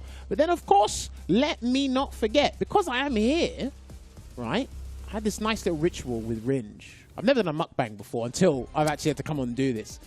But now, we might have to do it later, but I do have to shout these guys out because they've been doing a fantastic work, fantastic job at being a partner for the CPT. And that is the Chipotle, the Kana Asada. Did I get it right? No, but we'll go with it. Damn. All right, I didn't get it right this time. It's been a little while. Forgive me. Anyway, what I will say to you is Chipotle has joined hands with Capcom during the first year of Street Fighter 6, and you can download the app to order some of this fine cooked food there, and it's going to be back on the grill for a limited amount of time. You can see it there. It's all brilliant. So please, get yourself some Kana Asada, as I keep butchering the name, as it is limited time only, as long as my limited time only to butcher the name is. But yes. I say just lean into it at this point. Just make sure that you call it that. Whatever it was, I'm not going to try to repeat it because it's tougher for me to repeat that pronunciation than to just call it what it is. But you'll go with that next time. As we're going to go to a break. Coming up next, we are going to have Mr. Crimson versus Yamcha. Don't go anywhere. Chipotle's carne asada is back. It's our most tender cuts of steak, grilled and seasoned with cumin, oregano, and coriander. Finished with fresh lime and hand-chopped cilantro. Carne asada. This is our best steak ever.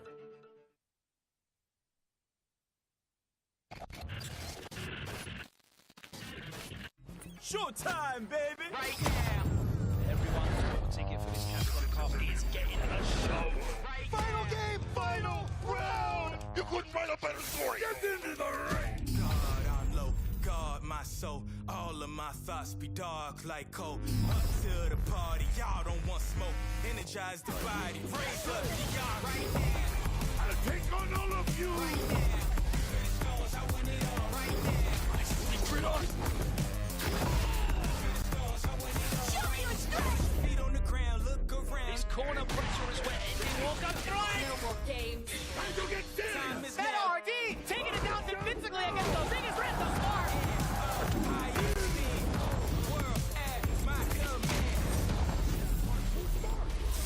You want the base? You got the base! I can't sit down. Show me the replay. Sit down and shut up! Wait a minute. Turn it up. I'm on fire. It's like creative physics. It's like I was born to be out. Close my eyes, all I see is digits. This how I feel when you get to the commas. That felt good, didn't it? Emoji going the distance. Time for the finale! I've seen a lot of fights in my day, but nothing even comes close to this. Rough and tough right now. Oh, it's well. Meaningless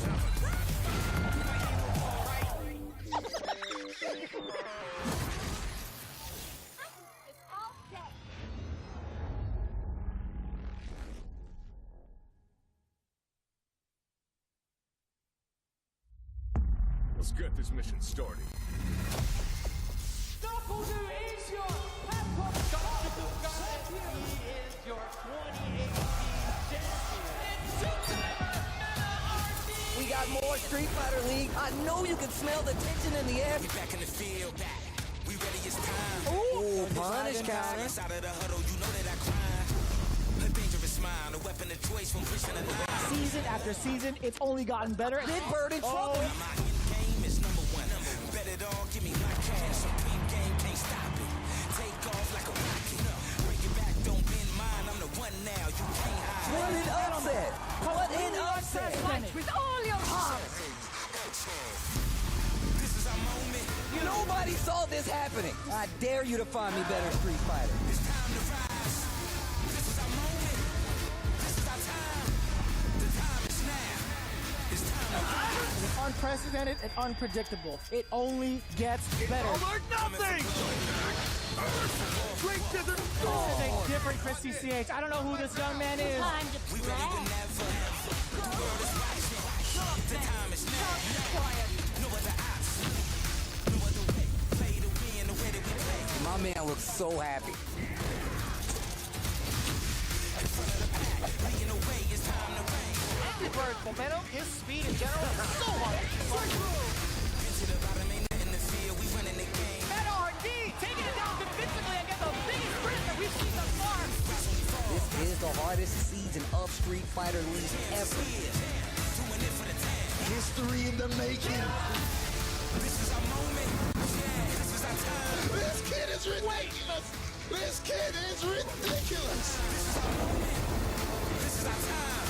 He gives a kiss to the audience. I love that. With this full fight. Execute.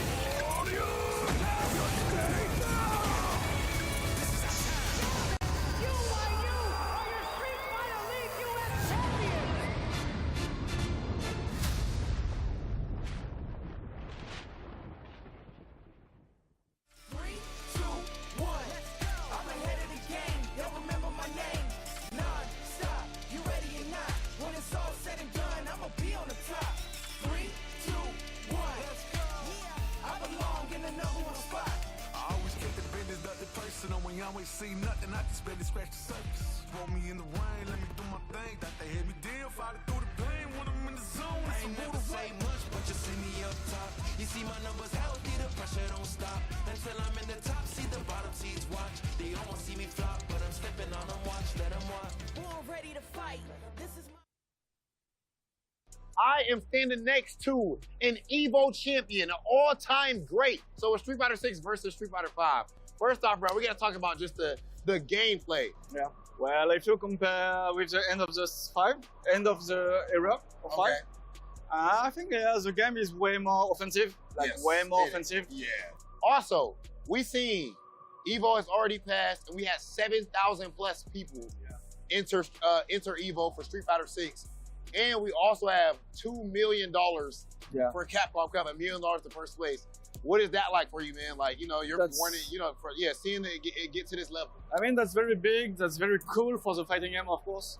And I think it will just go bigger with all the new upcoming titles, with Street Fighter getting more and more attendance, more and more hype around it. Yeah. With all the new characters coming on. Actually, 2 million for Capcom Cup, like, I think that's even more than Money Esports, because in Money Esports you gain 1 million or more, but we split because it's team game, a coach, a manager, someone who hold you the bottle. I don't know. Yeah. But in fighting game, no one hold me the bottle, so I don't have to split. Okay, and you know, outside of fighting games, something I'm pretty sure that you don't you own a bar? Yeah, or own a bar that as well. In France. I don't think you don't talk about that on social media or anything like that, really. I just kind of know that from being your homie outside of this stuff. But yeah, talk about that, bro. How long it's pretty cool. I have it since 2 years now, and it's very cool because it's a lot. I really like a place where people can meet, like social place, and I'm having fun with them. Like it's a bar with board games and video games as well. Like there is an arcade setup as well with all the fighting games. And many times when some some international player come from different fighting games, they come to my bar and play and having fun as well. I'm definitely trying to pull up to the bar, sure. Honestly, that'd be super fire. Yeah. This has been Evo champion and reformed Twitter troll, the great, the legendary Luffy. Thank you. Hey, welcome back to the CPT. Fortunately, Luffy was not one of the competitors who made it through into the top 16, which is where we're at now. Ultra David with Jammers.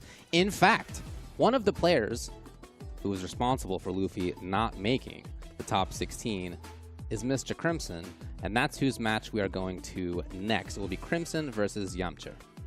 As we see it here, this is what has transpired in the top 16 winners thus far. Lionheart and Kilzyou will be first round top 8 winners tomorrow. Do tune in for that. Kusanagi will be awaiting the winner of this next match here, as David just discussed moments ago. And here we have it. The picture. Oh, what a nice pick. I believe that's when he picked up the trophy at UFAO. It looks something very similar to that. I could be wrong. He's had some of those moments before. It's not the only one where the hands are raised and the mouth is open after a big win.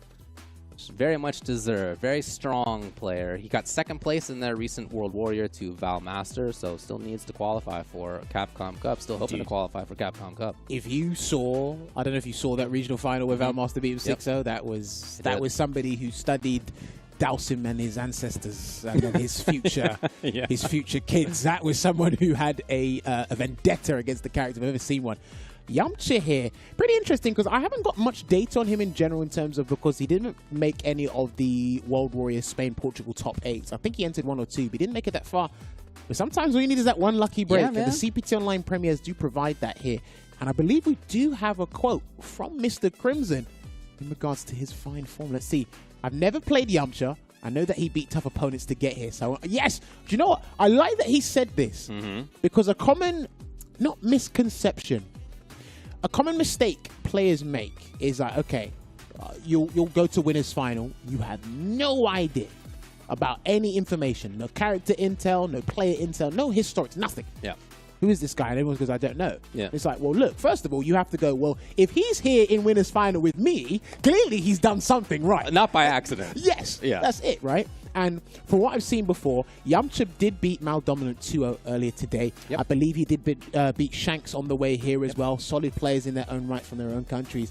And he's playing Manon. And I can give you anecdotal experience. Manon's not in the greatest spot right now. I do say, as he raises his eyebrows, I do say she has some of the best buttons in the game, and she's got pretty solid anti-airs. I think if you go through her tool set, David, I think her buttons are pretty damn good. I'm with you on, I can't even really say point number 2. She's got some good options. How about that? Can we land on she's got some good options? We can agree to disagree. Okay. That's what we can You got do. it. Yeah. As we set this game up, I'll stand by my point.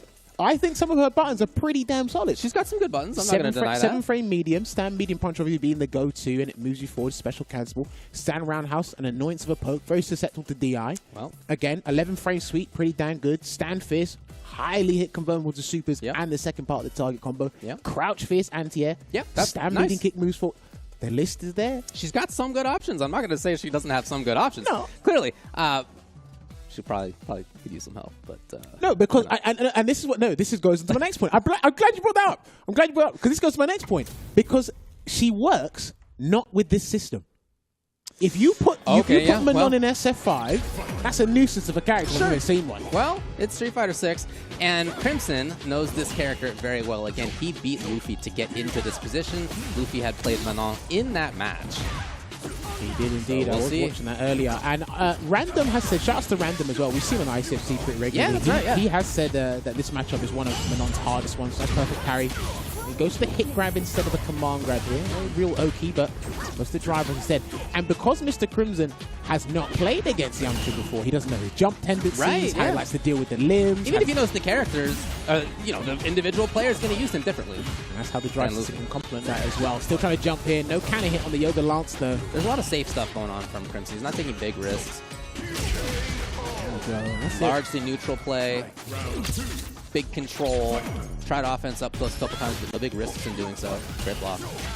He gets hit with the stand fist. Now, I do know down forward heavy kick is actually pretty good against Dalsim's limbs because it will obviously get the hit and draw him into you, but you've got to be positioned incredibly well. She does have a really nice jump roundhouse. But, yes. Dalsim's, if you're keeping your eye on it and you're not otherwise busy, as Crimson is, you can shut it down.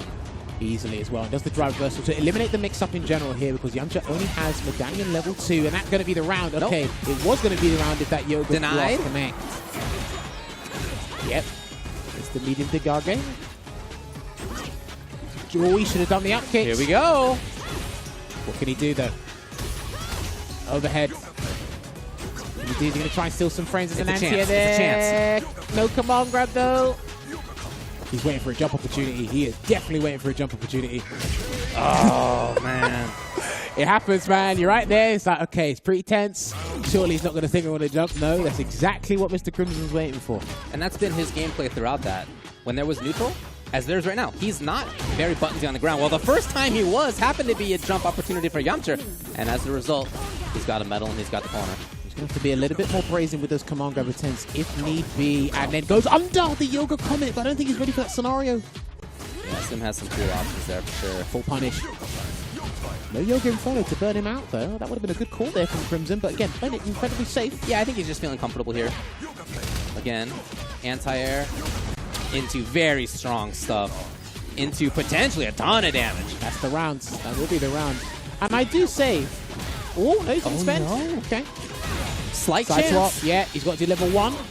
Mr. Crimson does have level 2, so you can't be too obvious with this stun attempt. You can't be too obvious. And he Grab holds him, it. though. Yeah, that's We fine. got blocked. You got blocked. Yeah, you have to block. Oh. Yes, when he does level 2 and you command grab him, the command grab pushes you full screen, so you have to deal with the Yoga Sunburst. There's no way around it. That was unfortunate there. That could have actually been Yamcha's round for the taking there, David.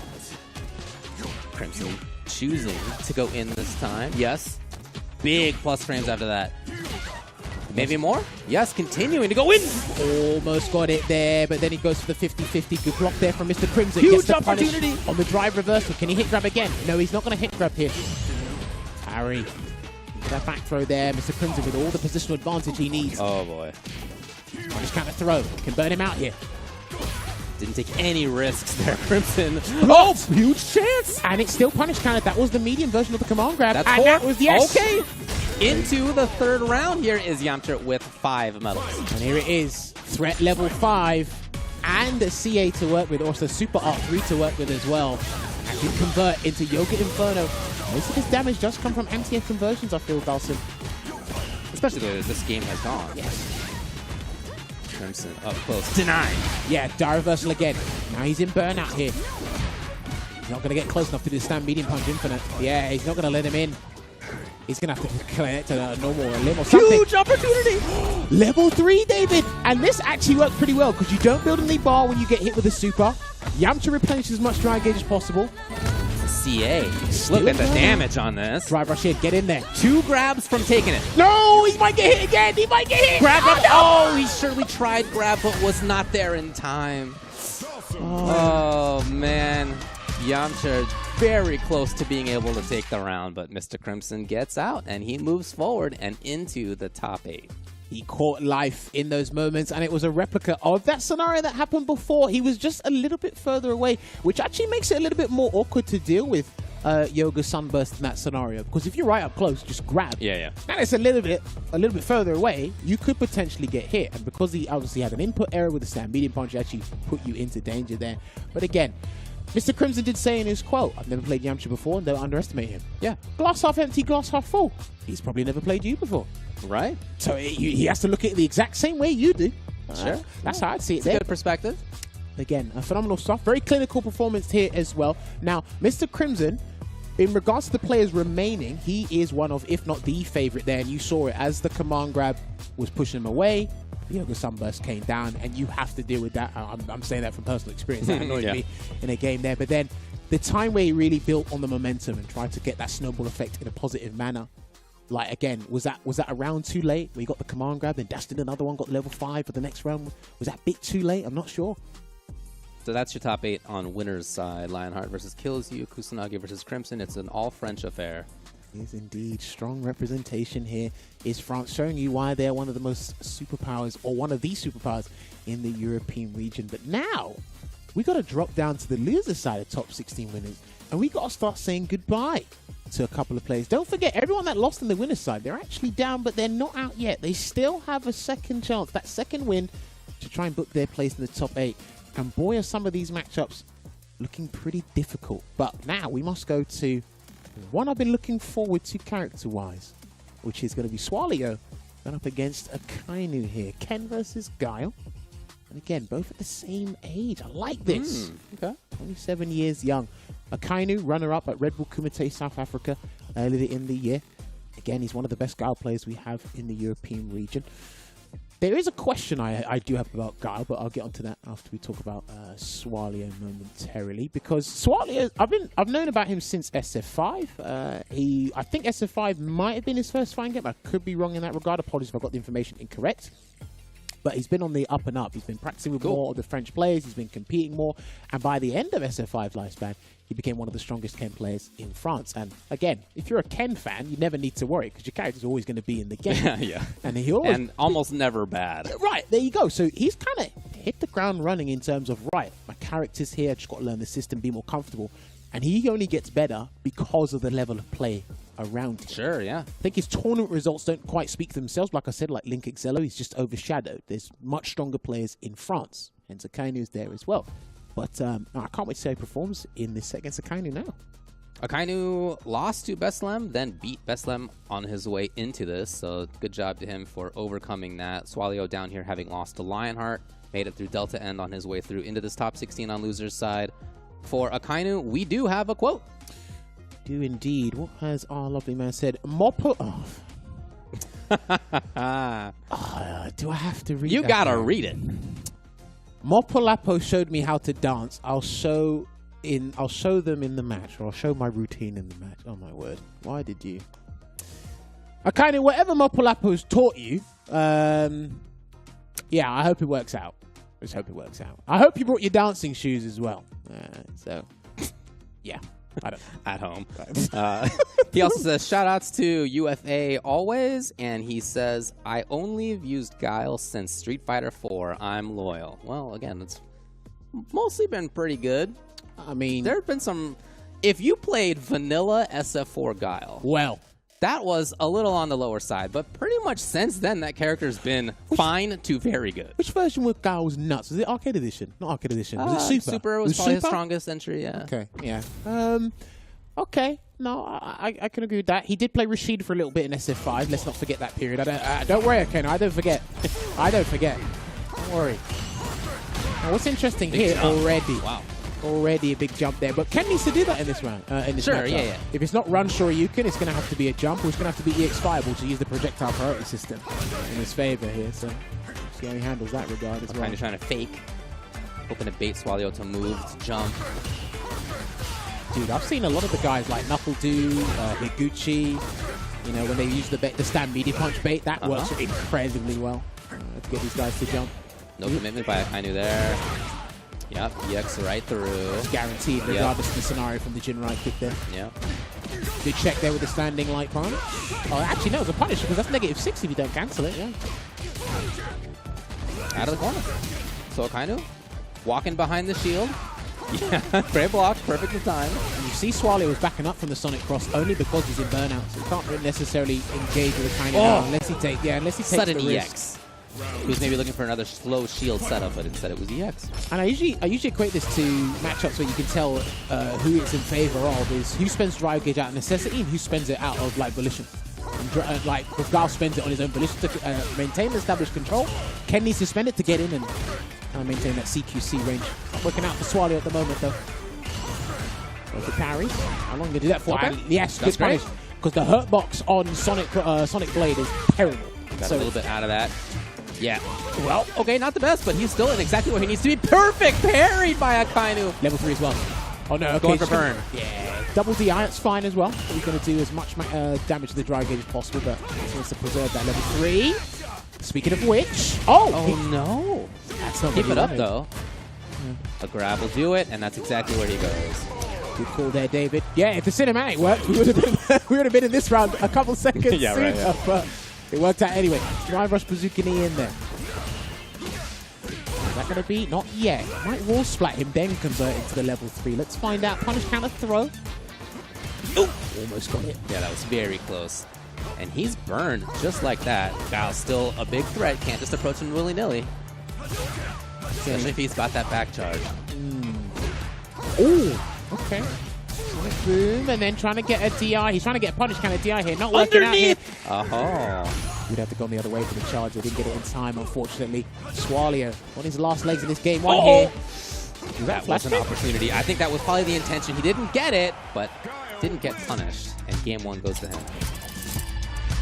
All right. Looking good for Akainu thus far. Again, a little bit shaky at times because, again, we saw at the round start. It was a jump, a huge jump from Swallo. Not super uncommon for flash kick to result in like jump medium kick or whatever you're intending. Down up charge moves can be a little finicky in the game. But what a His jump own there. forward jump. And you know what? Sometimes this is what the system is enforcing Guile players to do. They have to be much more aggressive in this game now. You can still Sonic Boom and maintain that control game, but you've got to move forward now. He's got the tools. The system kind of bolsters those tools as well. Let's control right now. Try to catch it with this sweep there. Good block there from Swallo, but it's still plus on block there. That overhead. Got him. Yes, early. Gets in with the triple flash kicks. There we go. Forward throw. Again, Swallo, the main problem, the crux of the matter is it's just the approach. Once you are burned out, you are in big trouble. Akainu with match point. Looking too good. Swallo's going to have to take much bigger risks. He's going to have to double down at this point. He's about to vacate the tournament here. I think that might have been Akainu's expectation here, as he is not doing anything that's much of an overcommitment. He told to jump, he gets punished for it. It's Swallo now with pressure in the corner. So watch out for flash kick as well at some point. Not from a punish either. Nice jab check. He had the 3-piece there, but he didn't get the full connection. And there's going to be a very disrespectful reset there from Akainu. Okay. Perfect power. Oh, okay. Do you know what? Because it only creates a guest scenario, so if a Sonic Boom came out, that would have DI'd it. He gets the cinematic this time round, David. I think he's still alive, just about. I think that's right. Oh my God! All right, I thought you were absolutely right. All right, don't worry. That's my first one wrong today. I'll be all right. I'll get better as the weekend goes on. Well, that means Akainu's got his level 3 locked and loaded. So Swallo doesn't get a clean hit. Doesn't make too many errors in terms of the approach. I'm going to give Akainu a free 50-60% here. Jumps over. Yeah, really nice space jump. Outside of the easy anti-air range. Perfect parry. Nothing is ever your turn. The parry in the game. And that could have been a delayed throw there, but he wasn't confident in that regard. And we're not going to see Crossfire Somersault just yet. He's in there. Hit. Swallo gets to confirm. What a backdash! Oh, and he stood out. Okay. That said, there's still super. Akainu, whatever he wants. The pendulum swinging drive gauge will be changing into Akainu's favor here. And again, just needs a couple of Sonic Booms to hit as a straight. And one anti-air, no, 20% throw. And he's fine. Oh, man. Unless Swallo jumps, I think Akainu's fine. Absolutely. Yeah, there's nothing you can do. There's really very little that Akainu needs to do other than just see that that's blocked, back off, and set it up again. Yeah, he didn't need to even overextend. Press a button after that was blocked. Completely fine to back up to big control yet again. He moves forward. Swallo eliminated. Unlucky to Swallo. Commiserations, thank you very much for joining us this weekend as well. Again, making it this far in a region as stacked as this is not no easy feat. So well played to him. Akainu progressing deeper into the bracket there. Yeah, that was a big jump to start. It really set the tone, I think, for what Akainu was looking for in neutral.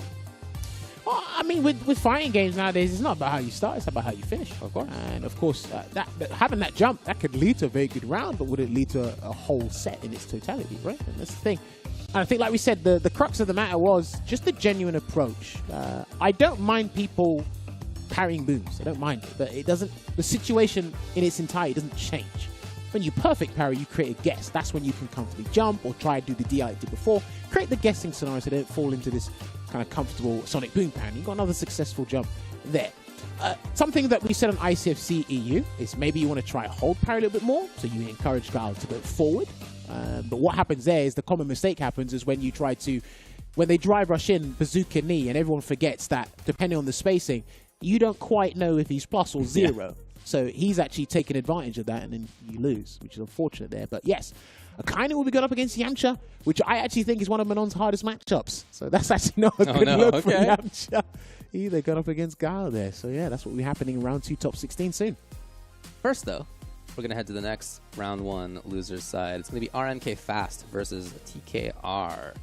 RMK Fast lost to Linkexelo. That's why he's down here. He double jeopardied Junior Leo on his way through. TKR lost to Kilzyou, and he double jeopardied Ryuzetsu to move into this position. Oh, Ryuzetsu is a very solid Dalsim player from France, I believe. Sucks that you can't see him go further. But yes, TKR, he was actually one set away from earning his spot in SFL Europe. Because obviously the spot to get on to Guild Esports is Suleiman. Shouts to Suleiman. He actually beat TKR in a grand final to earn the contract to be sponsored by Guild Esports to get into the league. You know, speaking of contract, the fun fact that TKR mentions about himself, I'll just read it. 10 years ago, I missed my first day of a very important permanent contract because I missed my plane because of Damascus, who wanted to show me around London during a Street Fighter 4 tournament in Birmingham. Wait, a little bit of random backstory that he wanted to give us. Hold on. So he gave us backstory. And if I understand it right, did you just throw your boy under the bus? I think maybe that's exactly what happened on the CPT stream. I just wanted to make sure that got out there. He also says shoutouts to Lado's ranking in Lyon. To continue, his quote about himself, did you prepare for today? How are you feeling about today? Here's what he said. I haven't prepared for the tournament. I'm just playing for fun. Because I feel that I haven't yet reached a sufficient level to expect a performance. Which is an understandable take, but again, he is in top 16 nevertheless. I mean, TKR having fun is probably a TKR you don't want to fight. Okay. He'll introduce certain things that logically don't make sense. He used to do it in SF5, so he used to do Chun-Li's forward HK -2 on block, and he'd land CA. and it would always hit. It'd almost never miss. Sweet. And he was just having a good time. And unfortunately, a character likes to have a good time as well with his plushie, is Blanca. So they're still going to be working on making sure everything is good. I can't wait to... Yeah, Blanca. In fact, interesting that his fact about himself, RMK Fast, is I didn't like Blanca in Street Fighter 4, but he is a different character. In fact, each of the last... Well, really, many of the times that Blanca shows up in Street Fighter, he's quite a different character, quite a different beast. In 4, in 5, in 6, but also even you think back to CVS2, you think back to ST, even ST versus Hyper Fighting. He's just very often a very different character, and in this game is as well. Really interesting. I love what they have done with Blanca. This is, as a non-Blanca player myself, my favorite Blanca. I think he's so cool. He's got legit tools, of course, but he's also still got the zany side of him, and that is even more effective than it usually is. Really cool. I think what was interesting, a theory I had the other day was, it's like, okay, why would you give him aerial Blanca Ball now? Like, of all times. Again, like, the neutral in this game is a bit nutty, it can be a bit crazy and very eccentric, but it's like, it also makes the most sense. But I also think they got the theory of when they gave him his V-Trigger 2. It's like, okay, because he can do the rolling cannon and zipline all over the place, why not make it a special move and then add it as part of... It's cool. The idea, creativity on paper is brilliant. Obviously, dealing with it. Yeah, it's pretty good. Yeah, and then the Blanca plushie idea, whoever came up with that was, that was very interesting. Love it. And then that normal, yeah, forward right. fist. Never had anything like that, so very cool. Anti-airs. Hey! Punish, or speak of the devil. Like, you know what's crazy? When you knock him down, there's no reason to not hold up back and do the air bank. There's no reason not to do it. Seriously. Well, at that range, at least. Here we go. Nice little parry in the business from TKR. Okay, burned just like that. Knockdown. Nice jump fierce. He just basically pressed into the corner there. Can't do anything either, because when Blanca does... Nice jump. When Blanca does lights into electricity, there is a gap for a parry. Yeah. Or an invisible move, but if you're in burnout, totally legit. So... Try to steal a turn there. Ah, parry from Fast. Level 2? No. Go for the safe jump. Instead. What a safe jump, by the way. Just moving away right now as well. I think he's not going to spend it, yeah. And the drive rush overhead. He will spend the level 2. He might not need it. Level 1 should do the trick here, David. What a theme of the day. Drive rush into overhead in the middle of a combo. Listen. Third player we've seen bring it out. Word to the wise. When you watch the French play... Yeah, it's bubbling up from the French players, you can tell. I promise you, it's always there. And they are not afraid to show all the antics. It is interesting how, although we have such a globalized scene, every area is still a little bit different. Well, that's why the perception is everything. All right, there we go. RMK Fast looking for a way out the corner, and he does. Nice. Pretty expensive. Raw activation there with the Lightning Beast. And he's going to get back in. He's going to burn out. TKR here, which is a good shout. But he's got level 3. Don't make it too obvious. Hasn't brought it out yet. Here it is. The meaty one is the tougher one. And Fast makes it count. He's got to go and set up another one. I think he's got to set up another one. Yes. Good choice. Nice. He can still win this round. Here he comes. He's coming, and I'm coming. Oh, boy. Is that got a combo? No. I've never seen that before. Well, That's an instant though. combo. I'll be like, David, oh! That went over the crowd That was kick. so smart. That was the idea that TKR had last time after he blocked the X ball. This time Fast called it out. With quite an option, too. If that had been blocked, it would have been low round. Straight to the corner here. Now, I wonder if TKR wants to deal with this next madness mix-up, or is he going to get out of there? No, he's going to deal with it. Oh, boy. Man, that is tough. Set up another one. Yep. Tensho kicks. Yeah, he sensed it. And that's going to be the round. He's going to build the level 1. He might not even need it. He didn't need it. Perfect. Game 1 for RMK Fast. So, my knowledge of RMK Fast came from actually ICFC. Shout out to the 10-0 team for putting that on. When he said, we watched him, we were like, who is this Blanca player just causing so much damage? And then I think it was Sengan or Logan that identified every time he did an EX ball, he jumped forward afterwards. I like that he's changed his tactics after that. It was such a habit that you couldn't unsee it. Brilliant, but no, he's one of the best Blanca players I've seen in the European Oh, League, dude, that was a little sick combo. Oh, meaty overhead. Stand face on the stance. Denied the escape. Uh-oh. Okay. Gonna go for another safe jump here. And there, he tried the perfect parry, the electricity in that string there. And this could be big damage here for RMK Fast. And the throw to close it out. Dude, RMK Fast. TKR is in trouble. Oh, that's good, man. That's an understatement. If you can turn this around, like he said, he didn't come in with a defeatist mentality, but he said, look, I'm just going to go in with what today kind of brings me. And sometimes all you need is that on-the-day performance. He can at least feel good about getting Oki as jump air throw. Looking for Blanca to do jump back ball. Oh yeah, I think he tried to do it there as well. Good try work out there for RMK Fast. Nice jump medium punch. Burn. Stabber? Yeah. Yes. That was the most sort of offensive, intentionally moving forward round that we've seen from CKR, and it did have more success than the other rounds where he was largely playing in response to what Blanca did. But I like the change. Well, I mean, TKR's a very aggressive Chun-Li. It's like night and day watching his Chun-Li and Val Master's Chun-Li. Yeah. So him not being aggressive is kind of uncharacteristic, and he was going to do that anyway because of the little suit. dudes there. It's all good. All right, level 2's there as well, locked and loaded. And if TKR guesses wrong from this next ambiguous mix-up, he is finished. And lucky there's no plushie to introduce here. Back throw. He's on his last legs here, David. Oh, he tried to hop through and bait something. Wakes up with jump. TKR's in huge trouble. He just held parry. He just opened.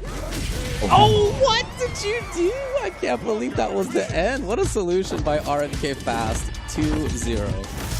Solid performance there from a very competent blanket player in RMK Fast. Unlucky to TKR, he bows out of the tournament now, so we'll no longer be seeing him this weekend there. So RMK Fast will be going up against Cuongster to try and book his place for top 8 here. So yeah, RMK Fast pretty much did everything right. And this is a guy who only activates level 2 at certain points. It's a level 2, one of the best ones in the game. And he's activating it. And he had the mix-ups from that scenario as well. I like that he was showing me Drive Rush Hop as well, because obviously forward advancing moves with Drive Rush makes them even more threatening because of the increased range there as well. Pretty much frustrated TKR from start to finish. Like you said, TKR is pretty much on the defensive or playing reactionary. Yeah, kind of on the back foot mostly. And then, of course, there as well, pretty much on point with the air blanket balls, the conversions. There's nothing to really fault about RMK Fast game. But you know what? There's nothing to really fault about what TKR was doing. It's like, okay, maybe the question I had to ask if I was playing devil's advocate, was your heart in it? That's it, really, to me. So. Well, we saw his quote earlier. He was just having a good time. Didn't have big expectations. And, you know, fair enough. But ending at 13th place out of 200-plus entrants, 238 entrants in this is pretty good regardless. So shout-outs to him, but that will be it. And as you mentioned, next round will be Cuongster versus RMK Fast. Damn, that is going to be wild indeed. Now, we've been having a good time here on the CPT, and the guys have been leveling up and trying to make sure they're in tip-top shape for any competitive play that comes through. But speaking of that, there's a boot camp that you guys can join in terms of getting better here. And that's the Bucklers Bootcamp. It is a free game, linked mobile-friendly website packed with features supporting your enjoyment of Street Fighter 6. You can check out things like player data, your friends, the clubs you guys are featured in, and the ranking information as well. It's all at the ease of your fingertips. You also find other information on the character information, in-game events, rewards, and updates. But you can check out the Bucklers Bootcamp and make the most of your Street Fighter journey. Or you can scan that QR code and go straight there as well. You guys can break a sweat, not me and David. I actually use it all the time. I got it loaded up on my little device right here right now to check frame data in case I need to. There's a lot of great stuff over on the site. Thanks a lot to them for that. We're going to take a short break. We got more of the loser side of CPT after this. You're really making all of this by hand. Oh yeah. The avocados are hand mashed, the chips are hand tossed, and everything is made fresh. You make it fresh every day. Yes, every day. The Chipotle way is we make it fresh every day. Sounds delicious.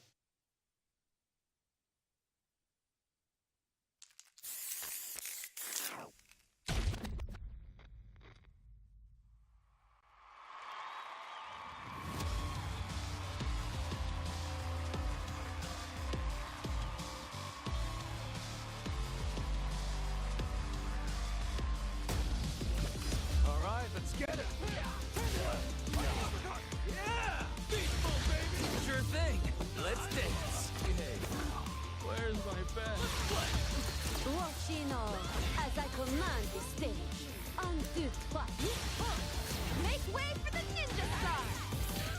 From the Botinu! I live for battle!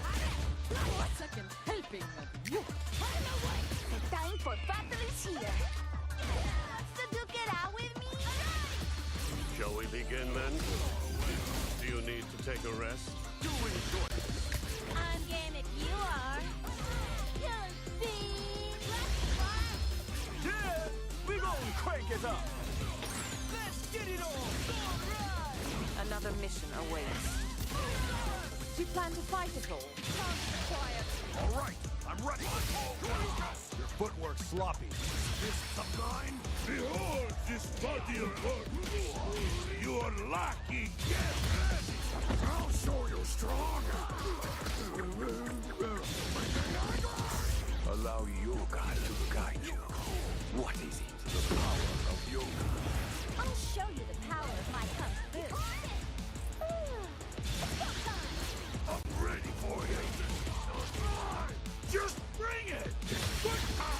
Think you could break my defense? Got you in my sights. Smart choice. Bring it.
God.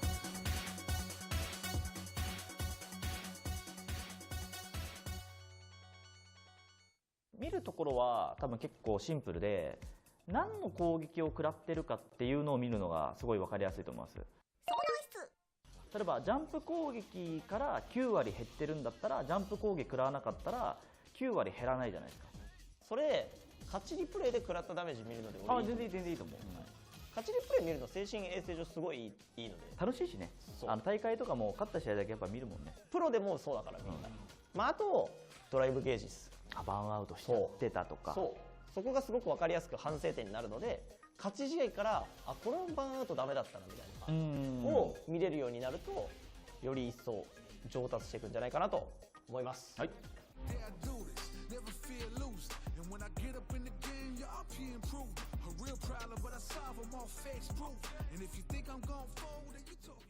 Hope I get mine, spend mine for the accolades in the empire. I need that title in my possession. Once there ain't no other zone, it's my time to shine bright. And if you try to stop me, then you're gon' pay the price. All them late nights finally paid nights. Awaken my dreams, but you could call me the greatest of all time. Yeah, I'm focused. You know how bad I want this. I'm giving it my all. Never thought this moment is golden. I control it. All eyes on me. I see I'm watching. Once I'm locked in, ain't no way that I'm stopping. Clocked in. It's time to put in work. Go berserk.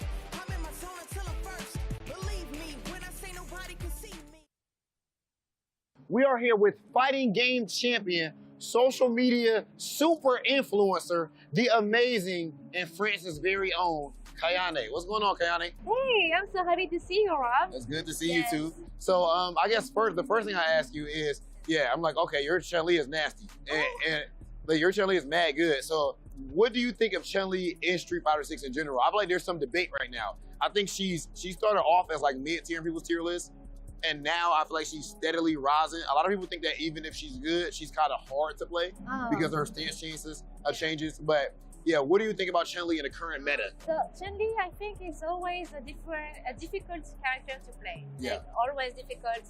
Hard execution. You have to deserve to play Chun-Li. So I want you gotta earn it. Yeah. I love Chun-Li so much that I really want to deserve to play her. So I'm learning and trying very hard to have a good execution even in tournaments. So not all Chun-Li will be able to be at the top, but I think that a player like Val Master in France is making Chun-Li very top tier. Yeah. So it really depends on what the player is capable of. You know, okay. Reactions, combos, and stuff. All right. I think that some of the people at home, I know there's a lot of people who would like to one day maybe do what you do as far as in the community? They probably like to try to go get famous in the scene and everything, get fans, get influence. You know, what prompted you to get into all of that? So I actually got very lucky because when I was 10 years old, I was vice champion. Yeah. And a French TV channel called Game One invited me when I was 10 years old to play. What? Yes, invited me. And so I won against the players that are here on TV. Oh. So 10 years later, when I was around 20 years old, that TV channel wanted to have new hosts. And they were wondering, what is she little girl became? Yeah. And so they see that I was still trying to do my best and do tournaments, and I was really competing very hard at this time. So they were like, oh, she's still a champion. Yeah. So maybe we can have her as a host. And that's how I became more famous in France. Right now, I just need to make sure everybody realizes, slows down, rewind, and understand what she just said. 20 years in the game. Show some respect. And now she is exactly where she is and helping the scene grow. None other than Kayane. We are excited to see what that Chun-Li does throughout Street Fighter 6. And I want to host and do a whole lot more commentary and stuff with you as well. Thank you so much, Rob. Appreciate you, everyone. Kayane. It was good talking to you. And we have more CPT action coming at you right now. That interview you did with Kayane Rogue TV was, how they say, parfait. Brilliant. Shouts to Kayane back in France as well. Again, does a lot for the scene, and she's been around for a long time. So like I said, put some respect on the name here. But yes, myself, Jammers, Ultra David, back calling the action here for CBT France, Spain, and Portugal.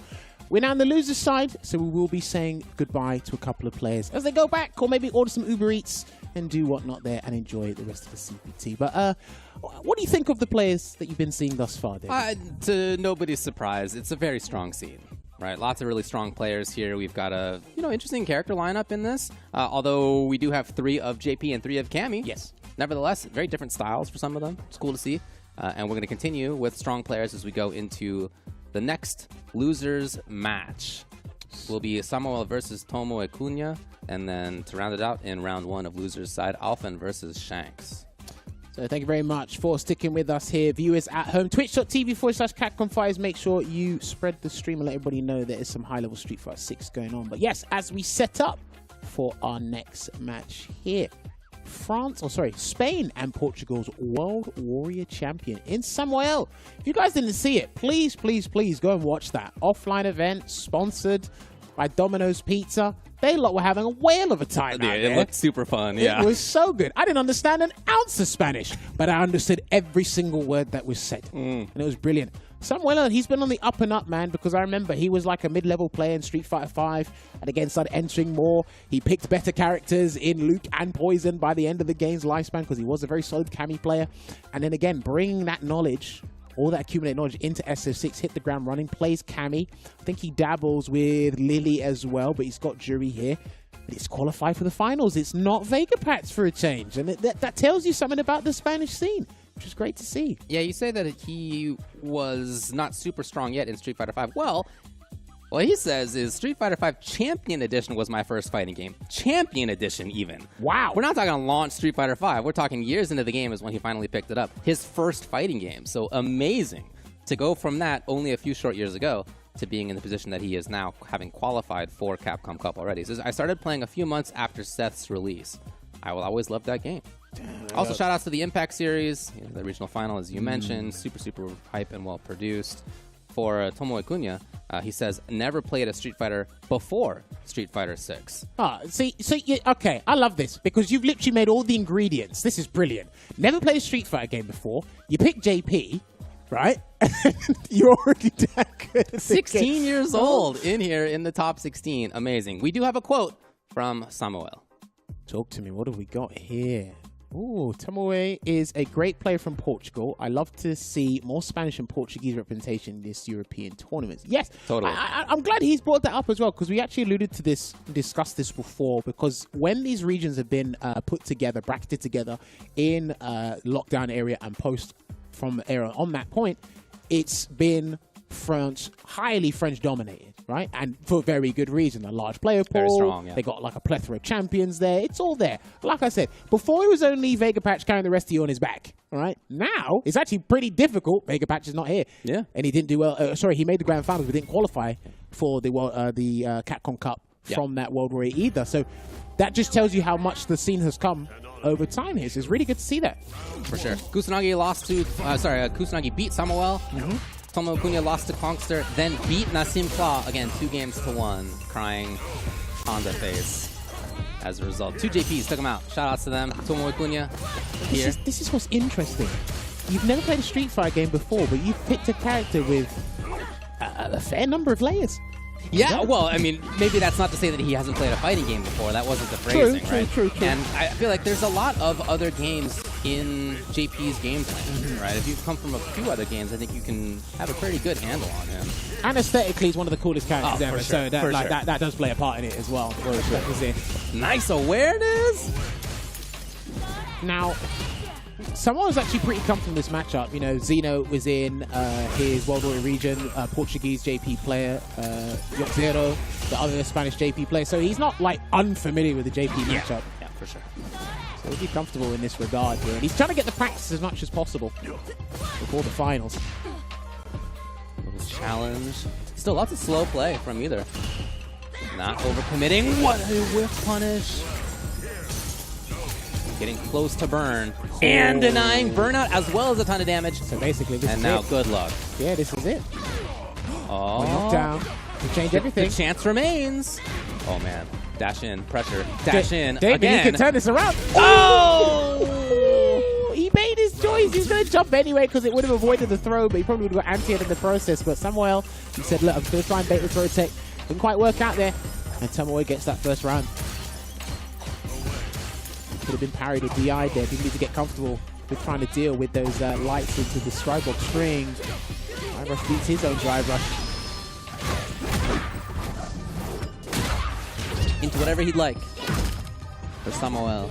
He can play it safe with the fireball. He's been playing it slowly. Yeah, I think that makes sense. In keeping with what he's done, the overhead starts it. He wanted overhead. There was no meter behind it. No level 3 either there from Tomoe to get his drive gauge back or recover it. Interesting. Yeah, he finds himself into the corner as a result. But again, Samuel does finally dash in, does finally affirmatively, actively make pressure. And you saw Tomoe did try to press stand fierce, but unfortunately it's too slow.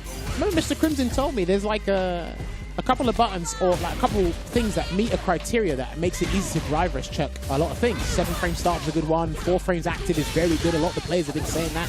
Unfortunately, stand hard punch is double digits on start, so good luck with that. Almost Cunha completely stuck. Anti-airs there. Can't do anything here unless he gets Hail Mary Look level at 3. this patience by Samuel, just setting it up. I don't agree with... Yeah. Oh, he worked out! Okay, we're coming in time. Hey, grab as well. That was a ton of damage. Look at that. That was almost half life. He's got to move away, not forward. He's got to move away. It has been a theme throughout the day. And it's been mainly from the jury players. Jury players have done it. We saw Tika do it with the Chun-Li as well. Akainu tried to do it against Swallo before. Yeah, that's right. We saw it from one of the Luke players as well. Yeah. All right, looking good here at the moment here for Samuel. Trying to go for a down-forward heavy punch, it looked like there from Tomoe, but not quite working out here.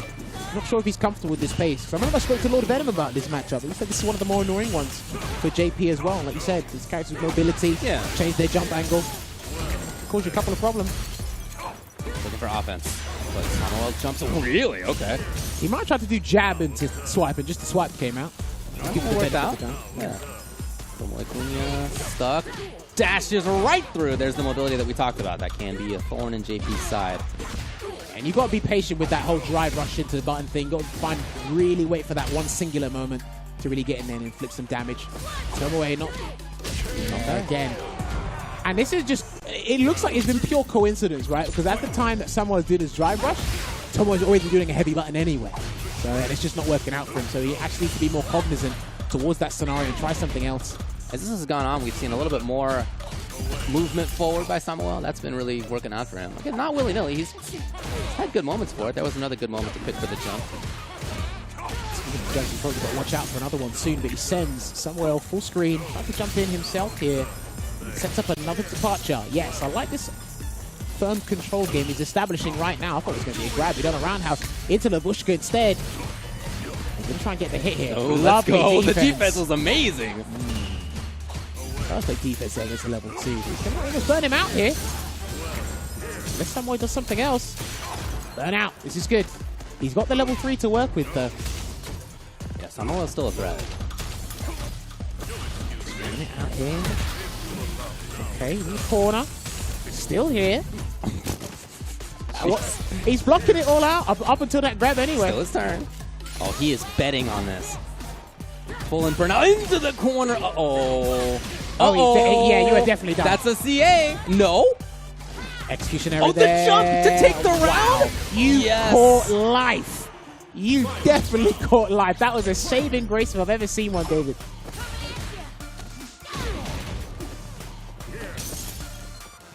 Again, Samel patient on the way forward. He picks the right moment again to move in. Amnesia. He gets the full perfect. combo. That was versus grab. He gets the full combo. He gets to go to level 3. Level 3. Yes, good choice here. So he's going to land about 56% here. And if he builds enough bar back, he gives EX departure. Depends on what he wants to do. Departure? Surely Yeah, go he's for going to... burnout. Yeah. Good choice. Oh, up close where it's tough to react.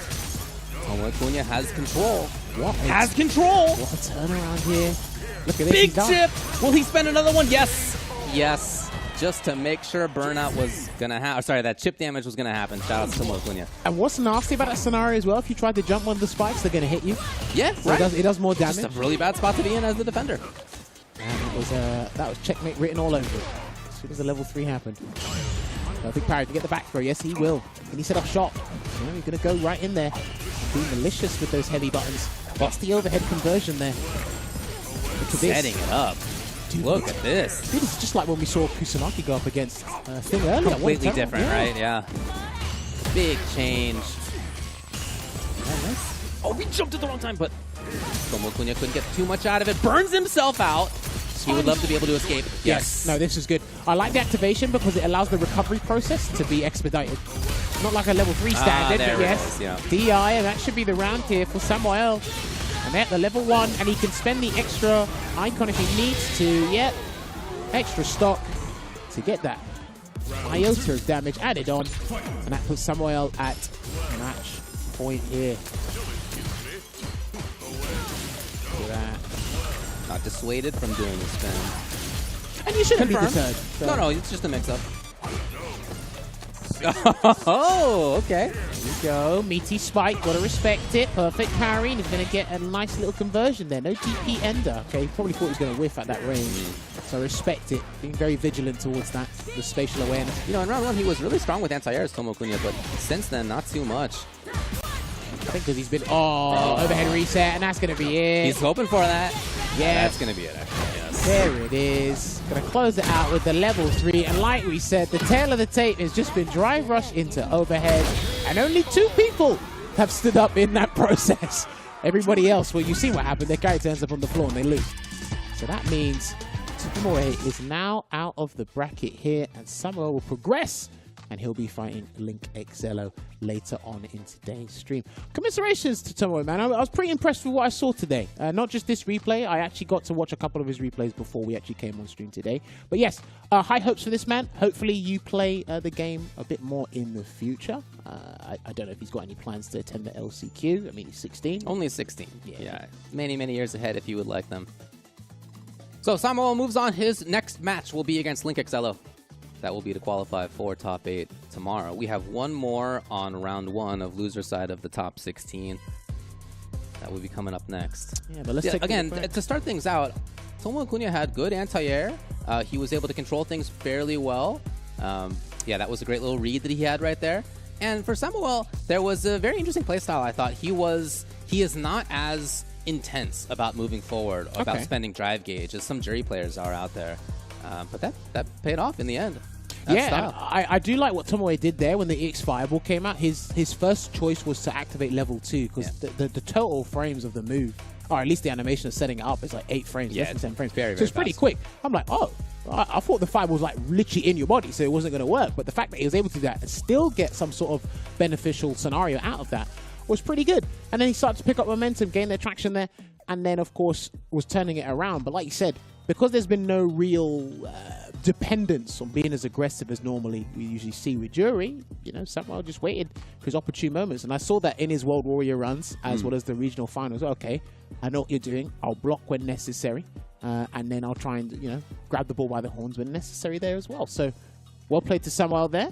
2-1. And then now we've got to move on to our next and final match of round 1, like you said before, David. It's going to be Alphen versus Shanks. It'll be France and Spain. Alphen here, having lost to KDL. He beat Luffy, though, on the way through. He was who ultimately eliminated Luffy from this. Shanks lost to Yamcha, beat Maldominant on the way forward into this position. Obviously, a very strong player, not just in Street Fighter, but other games as well. He got 4th, though, in World Warrior. So, give you guys a fun fact. Myself and David were actually watching the Shanks and Maldominant replay before the stream went live earlier, just to kind of see how Shanks has been getting on.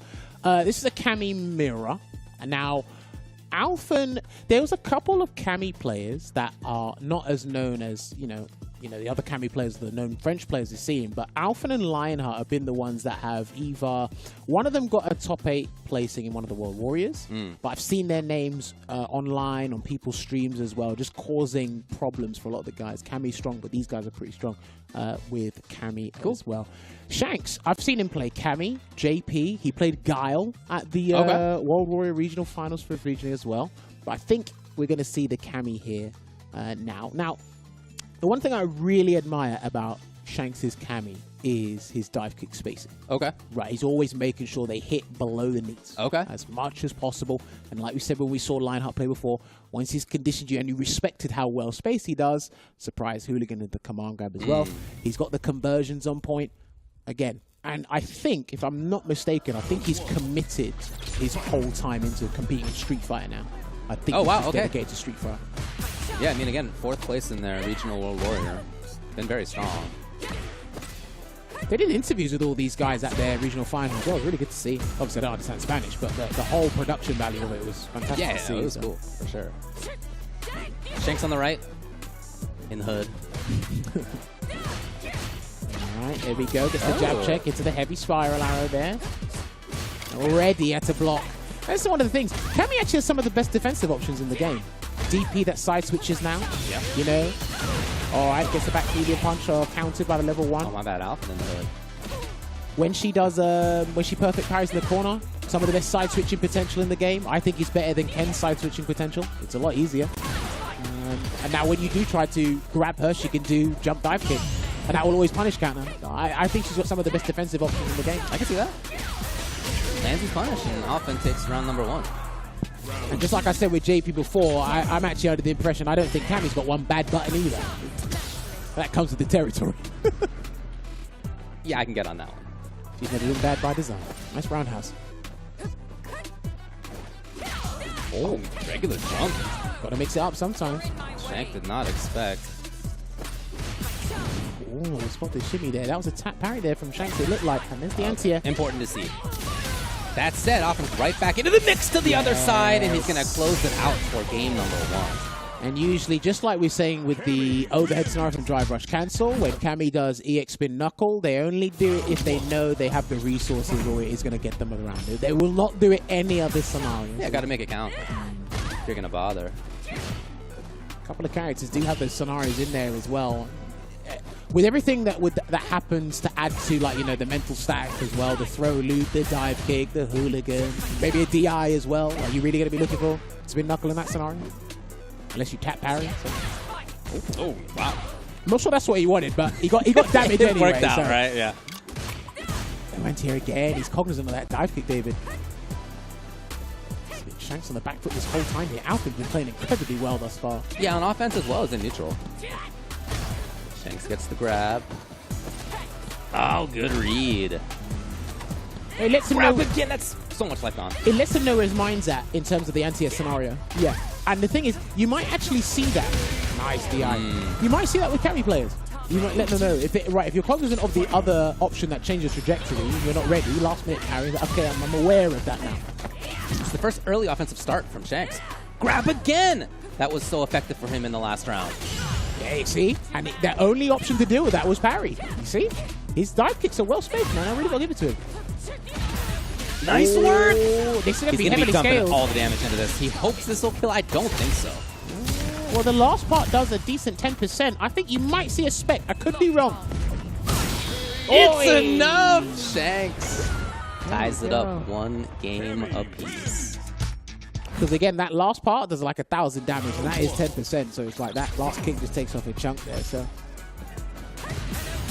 All right, yes, and he's not dealing with it now. Low forward into drive rush, not the one to deal with that tick throw scenario. Just break away. And remember, DPs are drive reversals that hit, so I'd rather do that. I know the DP works. That looked like a delayed dive kick going to come out from Alphen's end as well, so he did get counted. Jump through again there. And he's looking so much more aware than when we saw in game number 1. Again, his offense is great, grab heavy, and he's been really making him count. DP's there! And there it is. Low forward DI again. Yes. 4-match point. Interesting. I know, just bouncing off your point with Shanks being aware. I think he's probably unfamiliar with Alphen's style in general, so I think he just needed the first game to download, really understand what, his propensities and what makes him tick. And he said, okay, I know what to do now.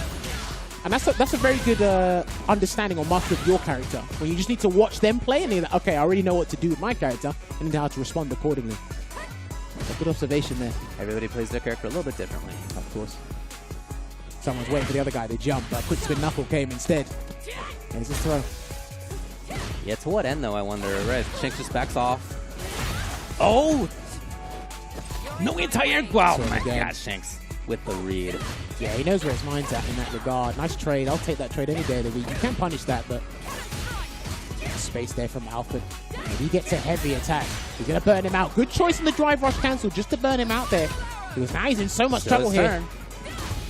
Alphen. He's threatening the stun. He's just going to threaten the stun, yeah. Got him. And that's it. That will be it. That's so much chip. More than enough. Shanks, after a very strong first game by Alphen, I think you're right. Shanks just kind of figured it out. 2 games in a row after that. Moves on in loser's side. There you go. Sometimes, again, 1st to 2 is a very dangerous ground to tread. For a lot of competitors, you can ask most of them. But again, if you can understand, this just goes to show about, you know, the cognitive ability, just your speed of processing information. Yeah. Right? If you can process it incredibly quickly, then those next 2 games should almost be a walk in the park, because Street Fighter 6 is a very volatile game indeed. But yeah, I liked a lot from the start from Wolves Alphen though. You see in this game number 1, he had a lot of great offensive ideas. In neutral, he was looking good. His defense didn't even come up that often, but when it did, he was good. Again, there's that EX to get to the other side to take game number 1, and then it was just a different story all of a sudden from Shanks. That was his first really good offensive round, and after that, yeah, whip punish, dumped enough damage to take the round. He never looked back. Well, again, it's a couple of spatial adjustments. Like you said, decided to be a bit more aggressive. And I sound like a broken record when I say it, but it's the game that's like kind of advocates for it and kind of encourages you to do it. It's like, okay, look, you're allowed to move forward. The system wants you to do that, and you get to punish your opponent for defending. So if you keep playing on the back foot, well, I'll just let you know that your opponent's going to take advantage of that, and you're going to be in the detrimental situation. But then, as I said, we saw those well-spaced dive kicks. When it was semi-scrambly situations, we saw what Shanks was doing. Empty jump, and then Alphen immediately went for tap parry, got thrown for his troubles. And that already allows you to go, oh, okay, I'm not ready for it. And it happened not like twice, but thrice. So he's in trouble there. So Alphen is out of the tournament. And, good, my scenario that I predicted is going to happen. Okay. Joxero is actually gone up against Shanks. Shanks beat him 3-0 in the World Warrior Regional Final. That was something I imagine he wanted to avoid, because he already didn't do particularly well against, Lionheart's Cammy. Now he got to face another Cammy to stay in the bracket. Crazy. That will be coming up later. We're going to start with round 2 now. We're going to go to the top one. Yamcha versus Akainu is where we're headed at the moment. Yes, here we go. So Yamcha sent down to loser's side by Crimson. We saw that earlier in the stream. That was 2-0. Pretty solid stuff by Crimson. In that, I mean, in the end, there was an opportunity for Yamcha to take that. Remember, there was that level 2 from Dawson that ended up kind of working out in Crimson's favor. So it could have been different, but in any case, this is where it ended up. Akainu just beat Swallo to move forward into this position. So I did discuss this before. You can talk to, Idom, you can talk to Luffy, Random, Yamcha himself. They'll probably say the same thing. The general consensus is Guile is one of Menon's hardest matchups, and it mainly is because of the approach. Now, Menon does have anti-projectile tools with the pirouette, the Renverse, but unfortunately, the EX one has to be done as a hard read, And when you do the pirouette into the kick has no projectile invincibility, so you might actually mistime it. So what are you forced to do? Hold parry, tap parry, force a guess. So you really have to go for the gusto there. And then what also the problem is as well, how good is your defense when Gal actually approaches you? Because again, Menon's best defensive option is her level 2. Right? It's 7 frames. I think it's 7 frames of invincibility. It's got short startup. Her level 1's like 10 frame startup. But it's like, you're very limited in what you can do, and it's already a restrictive neutral game you're playing anyway. So you're already at the back foot. It's not looking too good. I don't have too much to add to that. I think that's totally right, yeah. That's it. So, again, we're probably going to be expecting jump attempts, perfect parry to jump. You're probably going to see a hard read on the EX spin to try and get a level up. There's going to be a lot of things he has to do, fight tooth and nail just to get a good start. There you go, jump. see? Yeah, I mean, and it is a good jump in that she's got. Jump roundhouse. Now, when she's got, I'd probably say 3 medals, that's when it starts to be, okay, every time Manon gets close to me, I might have to flash kick away. And what I like about Gal players these days is they're not afraid to flash kick themselves into burnout. They're not afraid of that scenario because it sends them full screen. Yeah, you still have stage control afterward as Gal. That's the idea anyway. Yamcha's perfect parry ability. That was an intended anti-air, actually. It wasn't just a jump over the boom. Hoping to bait something out. Akainu did not give in. Sonic Hurricane is going to set the jump, go for the side swap. He's going to go for the safe jump instead, and a wake up button into immediate double kicks. Yamcha already looking good. Now, again, watching this matchup, you feel pretty bad for the Manon player because of how it works out. But when you play it, you're like, okay, I can afford to take these risks as long as I build the momentum, increase my threat level. Things can work out. He's going to go for the medium Dodage again. Oh, come on, God, yeah. Oh, man. These individual hits really are adding up, though. Overhead. Parry, and it's perfect as well. Akainu gets the side switch. And I like that he waited a little bit for the DI to recover, so he actually gets the throw instead of it whiffing in his face there. Good observation there from Akainu. Right through. And there's the anti-air. It's finally an approach for the burnout. And we know how difficult it is for everybody in the game versus burned out Guile. Oh, man. Yeah, I mean, that's pretty bad spot to be in. That's it, yeah. And this is the thing. Manon's a character where she tries to avoid burnout the first time at all costs. It's not that, oh, okay, I'll burn myself out and work to get the next game. You just want to avoid being burnt out entirely, which is kind of crazy to say, but again, the drive system works against her, unfortunately. Nice little pickup. There we go. It will be a level 3 to the full screen here. Yeah, and then again, just set up their Sonic Boom game and let Yamcha do all the work, yeah? Just walking it down.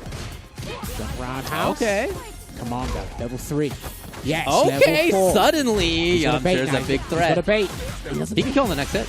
Come on, grab. No, still alive. Nope. Sneaky overhead. Yeah. Really? Classic. Wow. But it's the thing. What a fast comeback in that last round. You're full screen, and the only way to beat that overhead is if you commit to your option anyway. But you don't know you're going to drive rush in. You have to do DI, or you have to wake up with level 1 or flash kick. There you go. You do it on that. And now he's got the 1 game buffer. He can actually be more risky than he was before. Yeah, that makes sense. He can do conversion into the flash kick. There you go. And this is the thing, right? Perfect parrying booms is not always... It's very difficult because you change the timing and the speed. So as you're parrying... So much control as the Guile player over that. Yeah, that's very one patient. That's one thing I'll always hold Guile in high regard for. I still hold this character in high regard. Oh! Overhead for the punish counter. It's a great round. He didn't keep himself too busy. Attacked with the right spots. Yeah, here's the link. Did the overhead beat upside down? I think it did. Okay, drive rush throw. There we go. Looking good here for Akainu. Jack check. Can he side swap with a level 1? He will.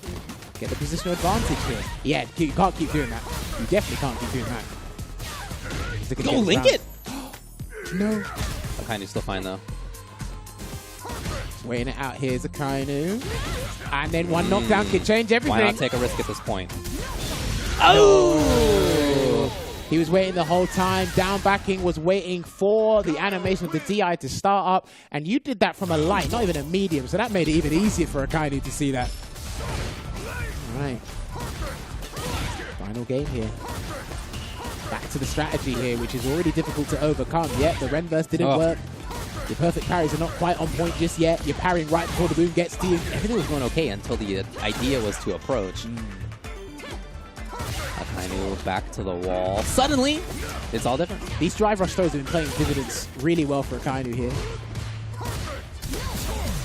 Nice work. The counter, DI, puts Akainu at match point here. Yamcha could be bowing out the tournament here, David. Yeah, again, and this is it. Only so many options. You got to go back to the well on them at some point. This is the thing, yeah, there's no real variance in the strategy because the neutral will always stay the same. Nice drive reversal. Akainu can always switch up his defensive choices and decide on his own volition whether he wants to approach. It's not the same thing. Solid puncher. Yeah, steps into level 2. Okay, I like that idea a lot. Keeps some space there just in case of EX. This time EX comes though, and almost burn out. There it is. Again approaches what actually costs him, but back to this range again. Oh, he's burnt out though here. Oh no. Oh boy. Not too good here. He can't stun him, but he can definitely do Death by 1,000 cuts. Just a couple of block sonic booms, and there you have it. That was getting a bit tense there for Akainu, but he comfortably closed it out the moment he put Yamcha in burnout there, which means Yamcha is no longer in the tournament, and Akainu books his place in top 8 losers side tomorrow. It's a bummer for Yamcha to make top 16 winner's side, and then to go down and not make top 8 always feels tough, but that's where he finds himself. Yeah, look, it's unfortunate, and that's just part of tournaments, right? The bracket luck, and you know, you started with Dalsim, and you had a fighting chance there, and he showed signs of life. He had a really good fighting chance here against Akainu, but again, with this matchup, and you saw it unfold really well, it was a very one-dimensional strategy. It works at the start, but will it work at the end? And because the character archetypes are a lot different, Guile can keep that linear approach and continue to do it. The only time it changes is when he decides to go forward, which you did pick up on. Every time Akainu decides to go forward, on that driver, it's just a slither of the gap. He always managed to find that 4-frame jab and convert into a knockdown there. And Yamcha, again, just visited that well too often, ran out of too many ideas, unfortunately, there. So, yeah, good stuff to Akainu. Top 8 loser side for Akainu. We already know who's in winner's side. We still have a few matches to get through on the loser's side. Not quite done with that stuff yet. A lot of matches yet to be played, and it's been fun to watch. Also fun to watch is Street Fighter League. In case you do you like Street Fighter 6? Do you like to watch Street Fighter 6? People who are watching Capcom Fighters right now? I think I know the answer to that. I hope I know the answer to that. And I expect that it's yes. Every Wednesday at 4 p.m. Pacific time is when you can watch the U.S. version of Street Fighter League. Of course, it's not just U.S. players who are in that thing. We got players from all over the world in that. Very top-level play. Super compelling matches all throughout. Been really fun to watch. All the interviews as well. You know, just getting a little bit more familiarity with all these players, not just as fighting game players, not just what they're doing in the game, but also, you know, a little bit more about who they are and how they feel about things and what they pop off to and all sorts of fun stuff like that. Check it out. Street Fighter League, always a blast to watch. Yes, indeed. Don't forget, there is Street Fighter League EU every Friday as well, 7 p.m. UK time. Hopefully you can join us there for that. Myself, Logan, and F-Word are on the talent side there as well. We've got quite a couple of characters in our scene there as well. During the breaks of SFL, what you can do is you can actually go check out this new game called Pockets. It is there. If you want to take a break from Street Fighter 6, you can head on over to Buckler's Bootcamp, what we spoke about before, where you can play Pockets, a mini game in which you develop your character by training those cute dotted characters. And the service is based on the motto praise and develop, which is what the intention of Buckler's Bootcamp is all about. Feel free to register as a member and then well, no, not me. Yeah, I see this and I'm like, you can work up a sweat together. I will sit back and watch you enjoy Look at that little cutie. Look at that little cutie Ryu. Don't you want to give cure and clean and food to that little Ryu? Look at that little guy. I won't give it to Ryu. I'll give it to my own Look at that choice. little guy. All right, fine. Thanks as well to Chipotle for their, I believe it's pronounced Carnu Asada? Is that what we're going with? I don't remember what you said, but it was real off the wall. But that's what we're going to stick with. Carnu Asada. Tender cuts of steak with lime, cilantro, and signature spices. Thanks to them for always supporting Street Fighter 6. It's been a blast. Download the app and order some of this stuff. Back on the grill for a limited time. Again, Carnu Asada. He's definitely gonna hold that against me. I don't remember what you said. Anyway, what we will do is, while I giggle at that pronunciation there, we'll take a short break. When we come back, we'll come back to our final 3 matches of the day so we can round out our top 8 for CPT France, Spain, and Portugal. We'll see you in a couple of minutes. Chipotle's carne asada is back. It's our most tender cuts of steak, grilled and seasoned with cumin, oregano, and coriander. Finished with fresh lime and hand-chopped cilantro. Carne asada. This is our best steak ever.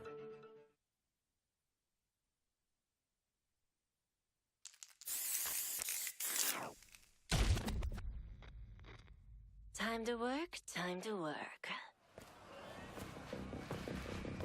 When inhaled, coriamyrtin blocks the gamma-aminobutyric acid receptors in the central nervous system, causing spasmodic muscle contractions. Master, it's a work of art! It's perfect! What to do with you now? So, shall we put him out of his misery?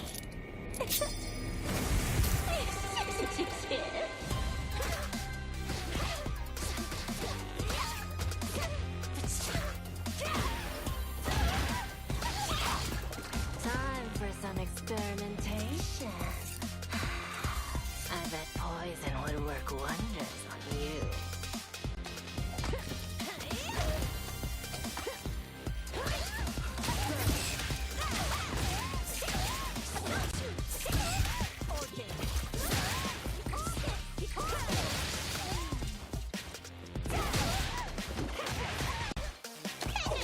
I wouldn't move if I were you.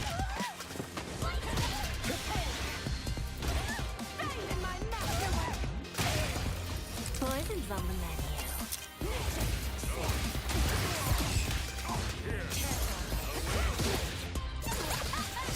I'm finished with you.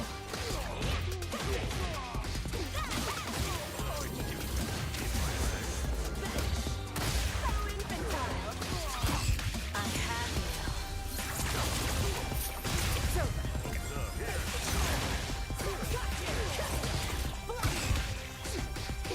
My arm is dead. Let's do now. Here, there, then here, and... My magnum opus! Is my poison kicking in?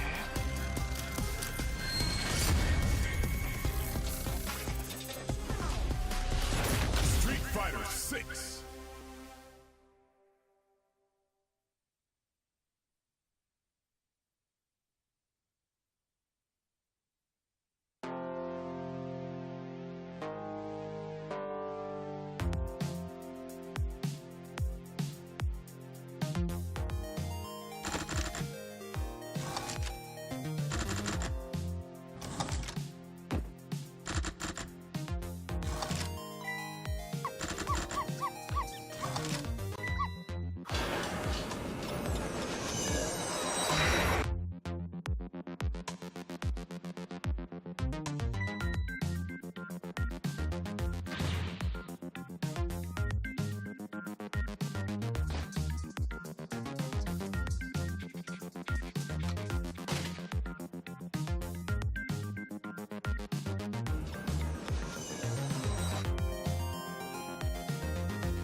See my numbers healthy, the pressure don't stop. Until I'm in the top, see the bottom seeds watch. They almost see me flop, but I'm stepping on them, watch, let them watch. Born ready to fight, this is my moment. Coming for it all, just show me my opponent. Wanna be great, I'm a legend in the making. And this is mine for the taking.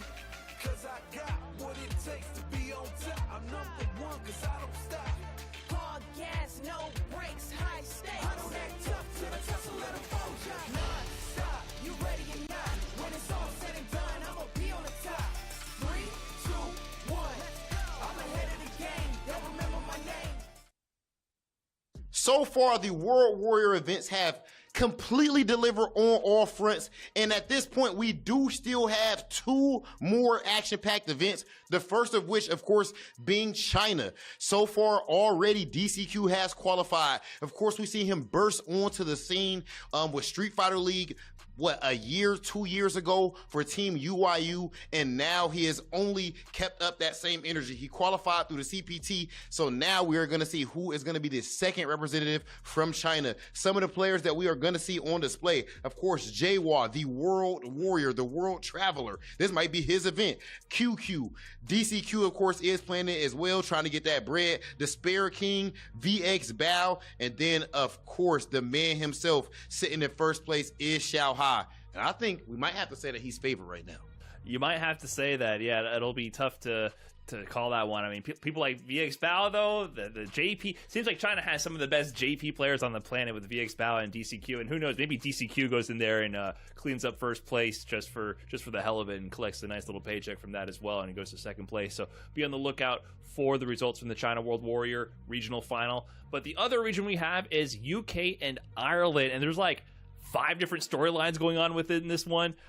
First off, of course, Andy Walker is still in the first place position at the end of this leaderboard, and his streak of undefeated World Warriors came to an end with this season. So in Street Fighter V, he qualified through the World Warrior program, winning all 5 qualifiers, then winning the regional final himself, going on to get, I believe, 5th place at Capcom Cup to finish off the season, coming out of practically nowhere to the rest of the world. And then he won 4 straight more World Warriors for Street Fighter VI in this region, but finally the streak comes to an end due to him not signing up. He didn't sign up for the 5th event. Bro, he that's forgot. such an odd way to lose your streak. He forgot about the final event until it was too late to sign up, and then he missed the registration deadline, so he only gets 9 World Warrior events in a row. But that gave way for Broski, who has been getting second in a lot of these regional qualifiers too, Andy Walker, to finally win one, and this time he wins not with his JP, which he's used up to this point, but with Aki. So Aki, the latest character to Street Fighter 6, hasn't seen that much tournament representation, but Broski has pretty much gone full-time with Aki and will most likely be bringing her exclusively to the regional finals. Make sure you guys are tuned in. World Warrior China and World Warrior UK and Ireland. 3 matches remain here on loser's side of the top 16 for CPT, France, Spain, Portugal. That's where we're at. My name is Ultra David, and with me is Jammers. Coming up next, we're going to be looking at Cuongster versus RMK Fast. Take a look at the bracket here. After that, we're going to get over to Linkexelo versus Samel, and then to round things out, Joxero versus Shanks. So, Akainu really wants RMK Fast to win this. Right, yep. However, if Cuongster does win this, this will go back to their regional final World Warrior run back. Okay. Akainu did dominate that. And if we do get that, I have a lot to say about Gal versus JP tomorrow, if it comes to fruition. Okay. But yes, we do got to look on to Cuongster versus RMK Fast here. Again, RMK Fast, quite the character with the Blanca here. For someone who doesn't like Blanca. Again, listen, that's what he said. Do you know what it does? And you have to remind yourself this every so often, is you don't really need to have an attachment to characters. Yeah, Some I agree. people do, other people don't. And again, I think a lot of people, it came to, not a harsh reality, but the reality came through when there's some people like, oh, you're known for playing Chun-Li, but they're playing somebody else now. It's like, I just don't like how she functions in this game. Right, yeah. You may just prefer a certain play style that you feel like another character is better at now, but that maybe you liked a previous character for in a previous game. Yeah, it can be for some people about the character. It can be for some people about the game plan. It can be for some people about which character is strong. There's any different reason to pick different characters. Yeah, I think just as a viewer, you're like, wait, what, David? You're not playing Honda like you always used to. What are you doing? Right? Yeah, You ruined the script, and it's like, I hear you. I mean, again, Cuongster has gone through many different characters and sort of archetypes of characters himself over the years in Street Fighter and in Gear, where he's been playing for a long time as well.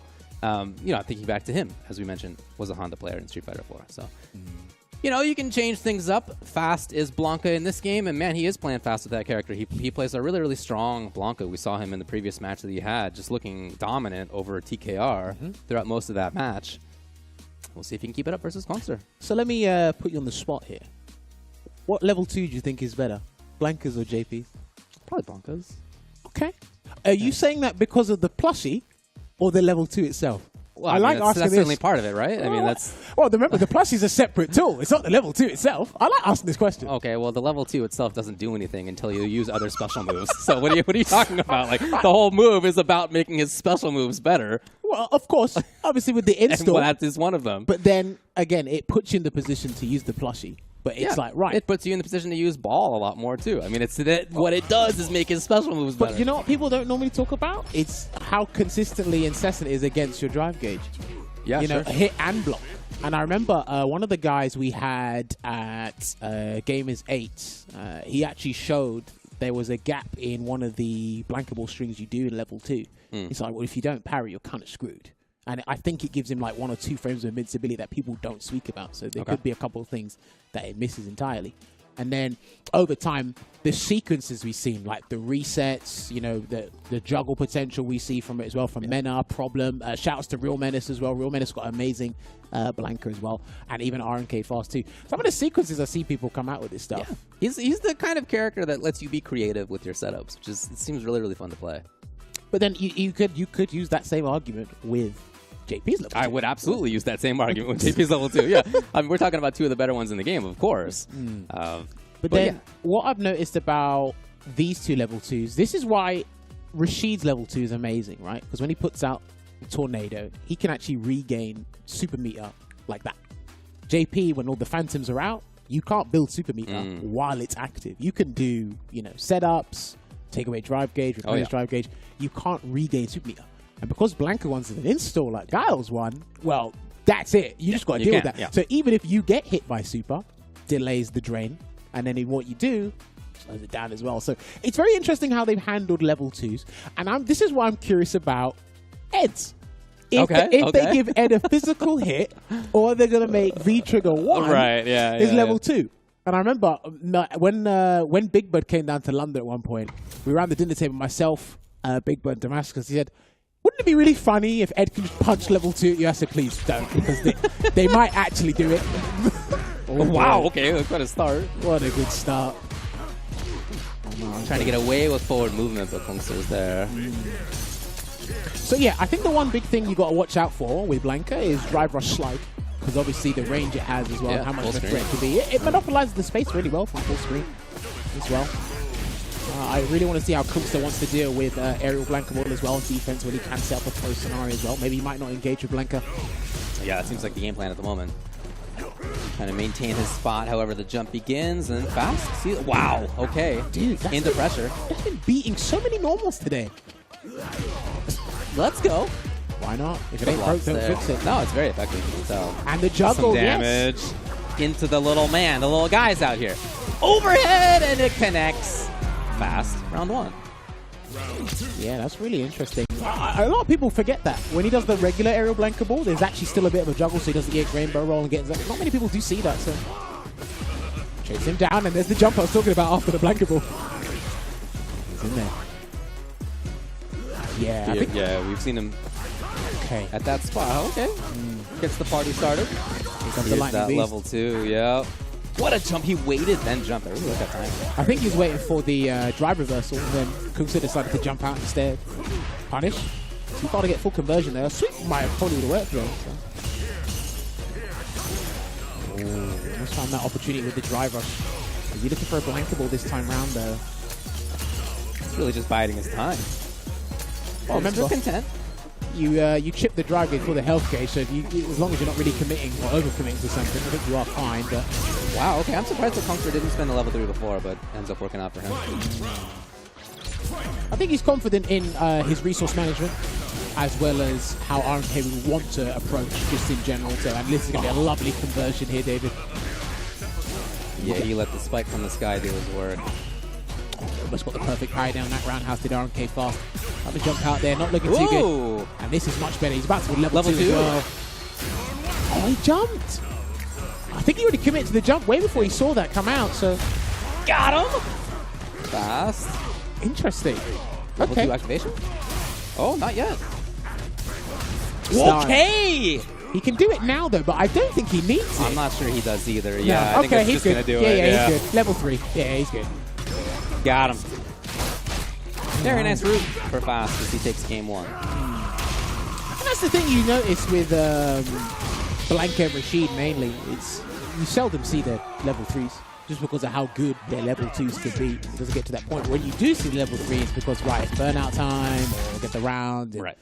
These guys are really putting in their work there. But, yeah, what a turnaround there for RMK Fast. Again, not completely worried about the approach, but I like when he drive rushes into a range where, you know, the Phantoms and the Spikes are no longer dominating that part of neutral. It's like, right, now you got the normal game, and guess what? Let me just body press your normals and just overwhelm you. It's been effective, yeah. It's been pretty good. I think when he gets impatient, he will spend EX Blankable, which, funnily enough, it consumes 1 stock of dry gauge, well, just like the heavy one. It's just that on hit, you get bigger juggle potential. Yeah. And it's just rapid when it disappears. So you're more inclined to try and perfect parry the EX one than the heavy one. So he's going back in there. There we go. But then, what does Cuongster do there? Yeah, what's the change?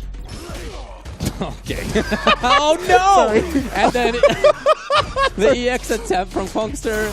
The grab after that from Fast. What an interesting timing actually on the grab for it to Me and David were really trying to think about this. I know, right, what's the strat? Slide. Okay, missed the follow-up there, but no big deal. It's still Fast, completely in control. Still his turn. Dude, this is being... Yeah, he's overwhelmed. Okay, that is grab. So Cuongster gets damage. He gets not quite what he wanted, actually. Hey, still a nice 35% there. I'll take that in full screen because he can put him in burnout. Oh, nice call. He walked forward first. And he's got level 2 as well. He will build level 2. If he gets close enough, he'll do it. Yeah, he has to get close enough, though. Missed. He needs it. Yeah. Oh, not enough, not enough. It's coming very shortly. To the other side. Oh, man.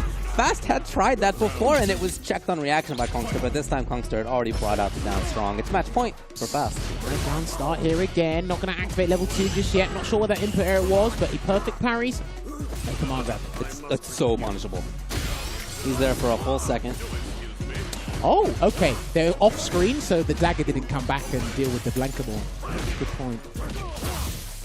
It's a tough spot for Cuongster right now. Okay. Sends it. I like this. He's going to recover or replenish as much dry gauge as possible while making this injurious situation even more terrible for Cuongster here. And he dodged it. Yeah, he got rid of it. And that is going to be the game. 2-0 here for RMK Fast against Cuongster. So we will not be seeing Cuongster in the top 8 tomorrow there. Unlucky to him, but well played to RMK Fast. 2-0 against TKR. And now 2-0 against Cuongster here. Arguably the best JP player in France. It's quite a list to get through like that. Again, it's only Linkexelo who's taken out Fast so far in this tournament. He's beaten some really strong players otherwise. And his pressure was good. He started it off, whether it was with the Far Fierce or whether it was Slide or whatever, his neutral beginnings were really strong, really effective each time. Really made it difficult for Cuongster to know what to do. Yeah, we were wondering what his change would be after this first game 1, where Fast ended up solving this situation, getting the kill. And it just wasn't anything. I mean, it was right back to the same situation of Fast with his round start, getting into control. There it is. Into pressure immediately. What a series. Yeah, this is crazy, right? And then he just builds on that. And while you're trying to fight tooth and nail to get back into the fight, he's just building on that momentum. He's just really going in. And because, like you said, the wide array of unorthodox tools that Blanca has that pretty potent in this game, is it just piles on the pressure and you really can't do anything about that there mentally. And that's what you see, right? When there's certain players where when they make the adaptation, it kind of has this this kind of trickling effect where it just works out all well. So, all right, if I shut this down, it shuts down the rest of your gameplay. And then the other side of that is there's people who don't know what to adapt to. Sure. So therefore, you're struggling. And while you're trying to figure it out, that guy's already ran away with the game. Look, wow, again, probably Cuongster thought the exact same thing. He's like, okay, I just need to switch up here. Let me walk away. Let me space myself. And what happened? He just got slid on. Literally got slid on. Literally got slid on, yeah. And then after that, he's like, okay, what's he going to... Come on, grab. Yeah. Then you just like, I don't know what he's going to do now. That's it. And once you say that to yourself, kind of out of the tournament mentally anyway, but RMK Fast will be going up against Akainu. Boy, would he love that, wouldn't he? No JP to deal with, but RMK Fast, formidable opponent there. I won't bow that one out. That's going to be an interesting match to watch tomorrow there. Coming up next, Linkexelo versus Samel. Again, Samel is already qualified for Capcom Cup, having won the Spain-Portugal World Warrior. But that's fine. You are certainly allowed to enter here. It's not just about making Capcom Cup for this, but again, as we mentioned, there's also the money on the line. In top 4, there's a payout. So let me ask you this. I'll put you on the spot again. To me, it's a moral thing. Okay. Because like I've always said this before, you can never deny a player's right to enter a bracket if they've qualified for a respective final or not. Okay. Do you think it was all right? Because Val Master's not here. Right. Val Master, of course, already won the World Warrior for France and means he's in Capcom Cup. He could have also entered. Yeah. As you mentioned, he chose not to. Do you think someone else should have bowed out? I'm not going to tell you should have. I don't think that I have like a normative take on it like that. Okay. My own take is if I were in this position, I probably wouldn't enter. But on the other hand, like I get that the players are, again, as we mentioned, still playing for money. It's not just about making Capcom Cup. Of course. It's not like you're denying somebody else making Capcom Cup. Even if you win the tournament, second place still qualifies for Capcom Cup, right? It's still going to happen. So I get it. Yeah. I totally understand. And I'm glad that it is an option. And I think it's interesting, as somebody just watching this stuff, to see which players decide to do one or the other. I don't necessarily think one is correct or wrong either way. Just kind of interesting to sort of, get a little bit more of a read on the player, on the people involved. I think it's interesting from that perspective to follow. I think, like, again, if I look at it objectively, there is nothing wrong with it. I'm just seeing a lot of the opinions I see, revolving around this topic, a very delicate topic where I don't think it should be that delicate, it's more of a moral standpoint. Oh, you shouldn't enter because of, okay, but he's earning money. This might be his job, just like it is for you, right? And they might need the necessary practice like it is for you. That's a good point, But then the moral point is, it's like, okay, David, I'm going to hand you the spot. And nobody wants to be handed something. Right, yeah. That's it, really. But again. Well, in any case, Samuel's in here. Linkexelo. Linkexelo's got to fight the same character again. Yes, he does. Kilzyou before. But pretty different styles of them. But they're still going to do drive rush overhead, though. They're very well might be. Nice. Going to snipe the drive gauge here, get the positional advantage. Again, that's the forward medium punch. Kind of hit conversion there. Nice delay on the jab there for Samuel. There's the tech. Okay, perfect. And we have seen this from Samuel. It is this kind of like cagey play at range. He's not necessarily overcommitting. Dude, the way these guys have been able to master box their opponent near the corner and still have DI as a threat. Speaking of the devil, drive impacts, and he didn't get the perfect flash knuckle there. Unfortunate there. Another one, another attempt. Yeah, that's tough on his drive meter, though. He doesn't get burnt out here, but he's basically... I think that was the intention of Samuel there. Didn't quite get it. Replenish all his drives here. Completely rejuvenated here, Samuel. He'd go back in with a fighting chance. Oh, nice! Yeah. Okay, good work. There we go. I do hear from a couple of players when they go up against Jury, they're like, am I losing to Jury or am I losing to the system? Because again, drive rush stand, medium kick, drive rush crouch, medium punch. It's the drive rush that's causing you problems. I have said, Jury's very good at monopolizing that space because you've got to respect her a lot further away than what you normally would be doing. So. And that is where Samuel tends to play. He's playing from there right now. Yeah. Because you're fighting a losing battle that has, against a character, some of the best with punish tools in the game. So why do you want to play in that traditional sense? Play from further away. No, I think he's doing a great job. The devil. Flash knuckles his way to the corner. Level 3. Good choice for the super up. Alright, so what's the choice going to be? Is he going to microwave? Or is he actually going to go in? Microwave would be good here, but... Yeah, just microwave. Take again. I hope someone's taking notes on that. Those throw techs. Yeah. Backing off. Linkexelo does not want to be at risk of getting burned. He is... Oh! He puts himself in there. He's done it by his own admission. Yes, he did. He's trying to make it so like he can't chip him out or whatnot. Luke is still really capable though, even when in burnout. Still got a lot to say. Big jump, and he seals it. Yeah, I mean, look. DP, anti-air, neutral jump, like roundhouse, a pretty good tool. Still got good buttons. Yeah, it's like again, pretty hard to approach. He's in burnout there, but lovely 40% conversion there. Into the grab there from Linkexelo. What a delayed tech, jeez. He thought about that as well. Yeah, that was a big opportunity. Forcing his way right back in. Linkexelo now. Samuel's in big trouble. Big trouble? Overhead is enough for perfect even as game 1 goes to Linkexelo. And that was a very effective tactic for Luke in SF5 because his overhead was probably one of the further reaching ones in the game. Doing it from that distance after a throw was actually not a bad call. He's done it here in SF6 as well. It's a good spot there from Linkexelo. He was in this position before, by the way. Oh, what a jump. Rush in, nice EX reversal there to break the pressure. That is legit, by the way. The drive rush roundhouse, it beats buttons and it's +4 on block or something. Towards supposed to wake up, so the fact that he gets legitimate Oki after his DP is interesting. Trying a little bit of offense out, but it just hasn't lasted very long when he's had the chance. Here's the burn. Yeah, he might be looking to charge Flash Knuckle, the heavy version, as much as possible if he gets the chance. But he throws out a DI here, and he's going to make the combo as long as possible. Yep, and this is some Oki. That's legit. This is all legit. And that's why he's ending with Sandblast, so level 1 can't come out. Exactly, yeah. He doesn't have Invul level 2. He blocked. Yeah, he blocked. There it is. No, he thought that would do it? Dude. It's not enough. Okay. Woo! Jeez. Talk about a misjudgment on damage. You did not want to let that round slip through your fingers there, but Linkexelo, prime position here to qualify for the top 8 losers side, and he will go for Pale Rider here to get as much damage and a healthy lead here. I think he can drive rush in if he wants to, but he's going to walk in again. Good block. Great block. Fantastic. I mean, I think he's going to shimmy him anyway, but the fact that he was standing up and doing that, brilliant. That's there it. You go. That will be that with a perfect again as Linkexelo qualifies into top 8 losers side. Well played. Couldn't get the job done against Kilzyou, but when he did win that first game, he identified very quickly what was good, stuck with the game plan. That's what a lot of people don't do. And able to ride the wave to a 2-0 victory there. So well played to Linkexelo in that regard. Unlucky to Samuel. Again, it's all gravy for him. He's in Capcom Cup already. Not a big deal. Of course, he was hoping for the W here as well. Again, it's nice to win. There's money on the line, yada yada, but not the end of the world as he's already in the big game. Yeah. Now, obviously, one thing we've got to draw back to a good observation that you made before was how Linkexelo likes to play Luke in terms of his drive gauge management. And again, he's always teetering on the burnout.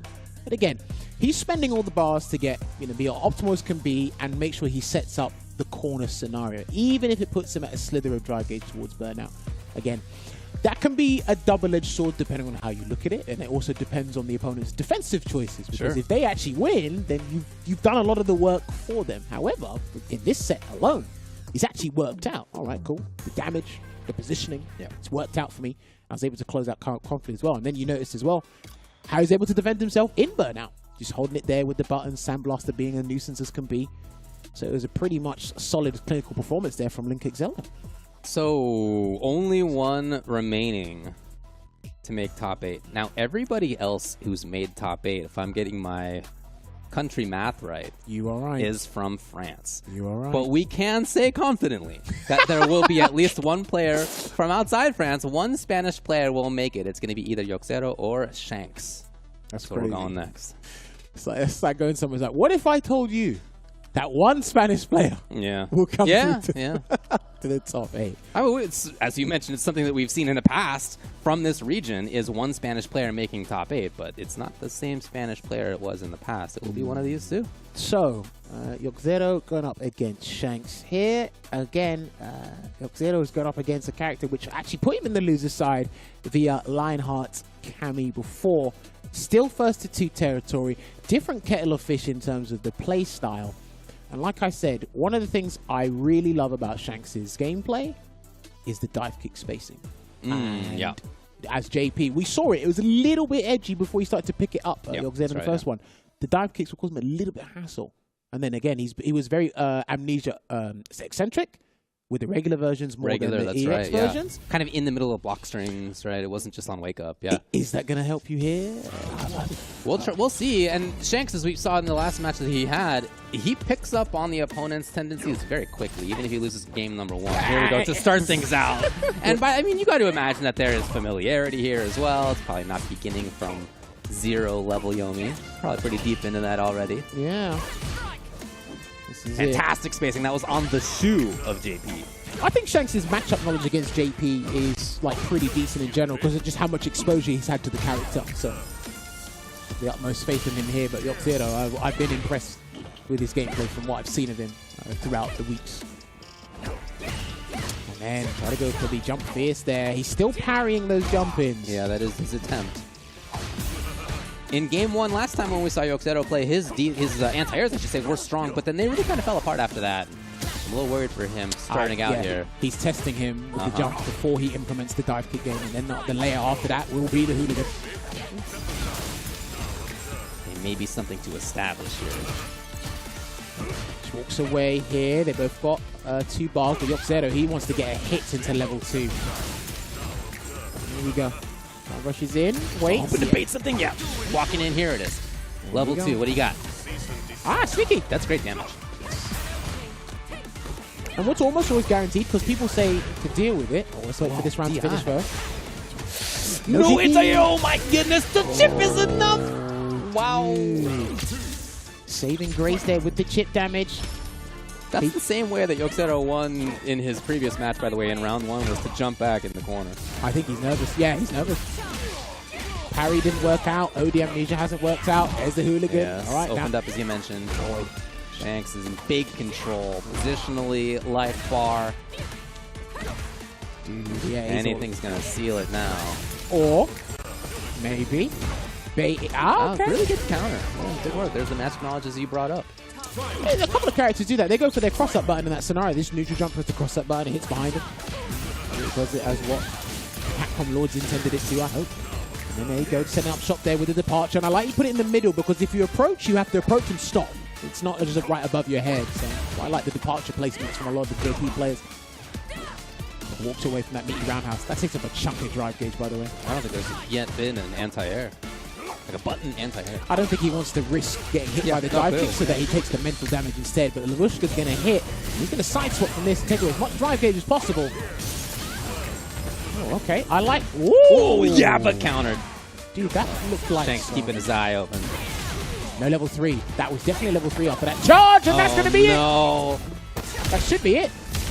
This takes off a whopping like 40%, 42% or something. Have I miscalculated again? I think I have. Oh, no, I haven't. Okay. Just stick them like that sometimes.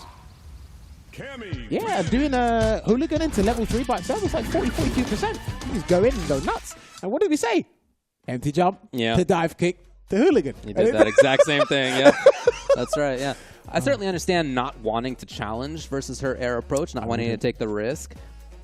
But unfortunately, not doing that at all means that you're opening things up for the opponent. Like, there needs to be some sort of challenge, even if it's something else.